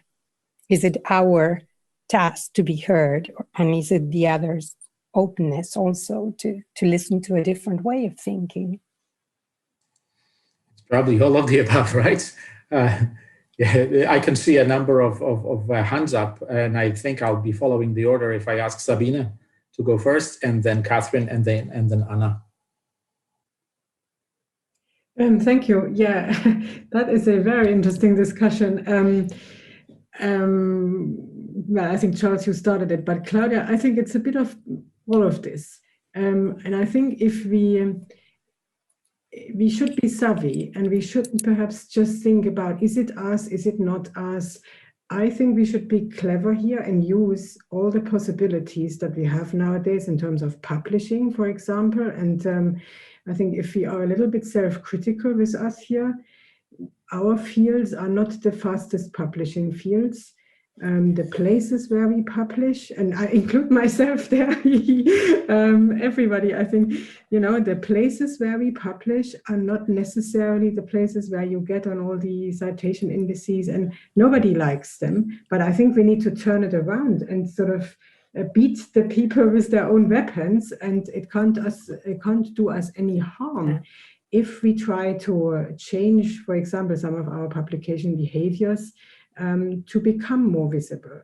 And that's not necessarily that I would like to endorse all of the arithmetic around publications and the citation counts. And so I think most of us, we don't come from this tradition and can't actually hear it anymore, but it's really in our own interest to do that, to use them. And I mean, come on, there are some pretty good journals out there that are very visible on all these, and so where it would make sense to publish there anyway, regardless of how we calculate or how we count for them or not. So and I think that will help us to also become visible to those people from the other side, to scientists who are, that is also my experience, genuinely looking for people in the arts and humanities and social sciences, but frankly speaking, don't really always know where to find us and how to communicate with us and how to get in touch with us, because I think some of our ideas do remain a little bit hidden. So I stop here. I think we need to, it's a little bit in our own hands also. Absolutely. Thank you, Sabina. Catherine. Hi, I'll take my hand down at the same time. I'm trying to gather my thoughts. It's been really, as everyone's been saying, it's been so thought-provoking to be here. And during from the morning to the afternoon, I listened to the conference on my phone in Zoom as I came from home to my office. I'm in my office at King's now, and for those of you who wish you were in London, it's still pretty grey and bleak. So sorry, this is just about 10 minutes away from where we would have been. And it was really interesting. It was during the Hunter and Luke's presentation, and as they were speaking, I was so aware of everything that I was doing was what they were speaking about: going home, leave my home, sanitizing, putting my mask on, doing the journey through London without touching anything. I can now get from home to my office without having touched anything, in the way, putting my mask on when I come into the office. If somebody comes to my office, we're not allowed to have people in our offices, the mask goes on, and this sort of self-regulation, and it really brought home to me this living of language and the living of the experience and how we articulate it. And it was a really interesting experience to be listening to this, going through London and going through High Holborn, where there's hardly any shops open, and the only things open is Pret and everything else closed. There's hardly any people. So that's a preamble to say, I think I think this is so about what we do as academics. And Charles, you say, is there a COVID-19 studies place? I don't know if I would go as far as saying COVID-19 studies. I think there's modern language studies, there's comparative studies, there's literary studies, there's all these studies that we do. And this is what we have all brought to this in so many different ways. I think there's something that is used in Black Lives Matter, etc., as a question of allyship, being allies and finding our allies. And thanks for mentioning language, accent, world making, Charles, because obviously that's what we've been doing throughout the project. When we created World Making in the time of COVID-19, and to again respond to something somebody said earlier, this was obviously a call by King's for the medical science community. And immediately I thought, you can't have a call about a rapid response to COVID-19 without thinking about language and narrative and difference and extreme difference across the world. And that's what we're trying to gather. But importantly, and I think this is the most important point I want to make, we decided that our co-researchers were our students. And it's been a truly wonderful experience doing this research with students, undergraduate students, a couple of postgraduate students, because it's, well, the sort of slogan of Language Acts is words do work in the world, because it was a way of them really understanding the work of languages in the world. And what they've done now, and this is pretty wonderful, is that we've done a couple of summer schools with primary and secondary children using their work from that they developed with us to share that type of study and research with students who might want to study languages. And we've also created a module, a second year module, which is called Language Acts Laboratories, for what we're going to do is use this type of work to think about how language students engage in the world from language. Now, I know lots of people do this type of work, but I just want to really emphasize, when we want to break out of where we are, I think it's about the types of co-researchers that we work with who are academic, but who are way beyond the academy. And just to go back to Language Acts, the most powerful thing I think we've done in Language Acts and World Making, I mentioned it before, is our small grants project and funding and working alongside 102 other projects, but which are incredible and global and go from Indigenous languages. We've worked with sign languages, we've worked with Roma groups, we've worked with all sorts of things. I could go through, you can look at it yourself, but the key things here, I think, are how you break out of the academy, I think, is by creating these allies and by thinking and by leveling ourselves as researchers and finding co-researchers who work into that. And I think there's great examples of that. And I think we're all doing this because otherwise we're just going to keep coming up against the wall that we come up against all the time. And when I hear government speak, I just think, how can you get beyond this terrible discourse, which is just this wall of received and regurgitated language that you can't get through. And I think that's our work. And I think this conference has shown so many different ways of getting through this. But I do think it's about allies. I think it's about co-researchers. And I think above all, it's about trusting our students and working with them as the researchers that will guide us, but will also show us our ways into the worlds that they inhabit, that have got to instruct us about our discipline and how we move it forward. So if COVID-19 studies helps us to do that, hurrah, but let's think of it from the disciplines and the incredibly inventive and profoundly rigorous research that I've heard over the last 2 days. I could go on. I want to hear Sabine and everyone else, but that's what I've been thinking, and I just wanted to share that with you. And hello to your son, Piotr. Thank you so much for listening to me. Thanks very much, Catherine. Thank you. And I can see we have a steady flow of comments in the chat box as well. Anna, I saw your hand up earlier on. I don't know if you want to chip in. Yeah, just a very short comment, as I'm aware of time, on this relationship between the question of visibility of language, and then on interdisciplinarity and the role of the humanities. I feel that one of the problems is that whenever language is visible in public discourse, it is very often in a very contested way. So language has become a place of contestation and of polarization. I feel that humanities experts very often only come into the conversation whenever they are perceived as prescribing language, like how are we to speak about something, the whole issue of political correctness, etc. And I think that as humanities experts, we really have to be careful not to always appear as the ones who criticize, who draw the attention to deficits. I think some of us are also culpable of this in this conversation, in this conference, when we talked about erasing humans from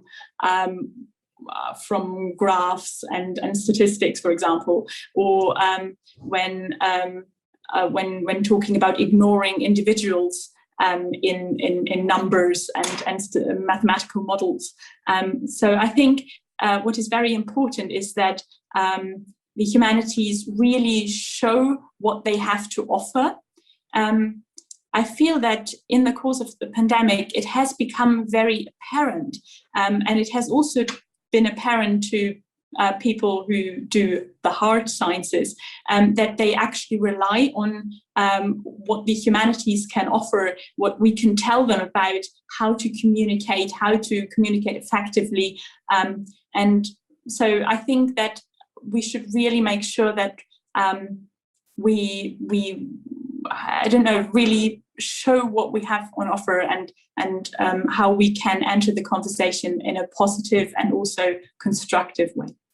Thank you.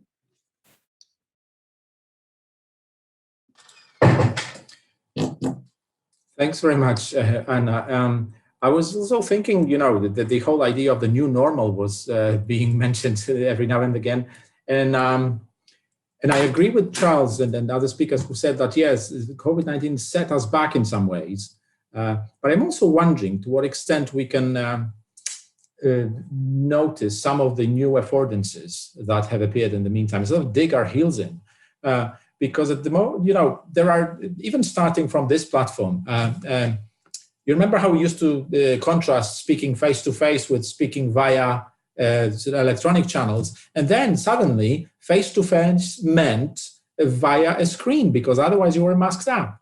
I feel like, things got sort of flipped over, and we had a medium before too, in our on-site conversations, right? Whether the medium was the table at a pub or a classroom or the air, whose ways we were using, we don't have medium-less communication. It's that the medium has changed. And I feel like going forward and looking back and trying to sort of restore some kind of normality, maybe not restore, maybe build new kind of normality. My hope would be that we'll be able to come out of this richer. I think I'll put a full stop here, and thanking everyone for their contributions, and over to you, Stephen. Thanks, Piotr. Thank you, everyone. I'm aware of time also. We're going to keep this very, very brief now, just to conclude for a couple of minutes, not least because I think Piotr's son is anxious to get his dinner. I want to thank everybody, especially in this final roundtable, for your reflections and some of the conclusions that we have begun to reach, and some of the challenges that we have set out for each other over the course of the last hour or so. I think I'd like to say, going back to Piotr's point at the very beginning about publishers and just generally about the interest that there was in this event. We had, over the course of the last couple of days, we've had about roughly 150 people who have dipped into various sessions along the way. We've had a lot of interest from different disciplinary groups in this event, both within our university and other universities, from publishers. We've had a lot of interest as well. So there is something about what we are doing here and the way that we are doing it that has seized attention. And I think there is certainly something for us to build on. Just thinking about some of the contributions that have been made in the course of the roundtable, I personally feel that one of the next steps, if we were to broaden this out and to build on it for the future, would be to engage with some of our colleagues from the world of medicine, from public policy, from public health. We had at least one, maybe more than that, medic who joined us over the last couple of days, contributed to the conversation. But I think whereas we have forged a number of very important connections between each other at this event, and we all come from different backgrounds already, it's one of the great beauties, of course, of an event that's focused on modern languages, translation studies, interpreting. We all bring different perspectives to what we're doing. I think there's a lot of scope for extending those connections further still. And I'm just thinking about what Marta was saying earlier about this crisis that we've all come through. It just struck me that actually at the heart of this crisis has been our insights, our experiences, our knowledge, our stories that we collectively have shared with each other. And we need language in order to do that. So I suppose I want to end by celebrating the conversations, the sharing of knowledge that we have had over the last couple of days with each other. I feel that this has been an important event. I certainly think that it's an event that I will look back on as being really quite significant in terms of some of the research that I'm engaged in, some of the questions that I seek to ask in my work, and I hope it's the same for all of you as well. We sometimes read and hear about this crisis in the humanities, this crisis in modern languages in particular. I think if the last 2 days have shown us anything, it's that we have a really valuable contribution to make in thinking about and responding to this potentially, hopefully, biggest event that any of us will live through. But that's not to say there won't be other epidemics and pandemics. The World Health Organization has already said that this is potentially the wake-up call because there could be other such events in the years to come. So I think it's crucial that we get on with forging those connections we talked about in this session. So I just want to thank everybody most sincerely for your engagement, for the quality of the work, for the investment that you've put in, particularly the speakers on this final roundtable for bringing everything together so effectively and so concisely. And to say that the recording will be made available in the days, if not weeks to come. You'll be emailed about that. And I really think and hope that one of the next things that Piotr and I need to do is sit down and think about a mechanism to allow us to keep this conversation going. A publication will be one thing. Charles made a very good point about a statement, but just the social and intellectual connections between all of us, I'd love to find a way of facilitating that as we go forward as well. So thank you so much. I don't know about you, I'm quite physically tired by online conferences, but by this one I am intellectually enthused and enriched by all of it. So a massive thank you, and until we meet again and take it to the next steps. Thank you very much. Thank you very much, everyone.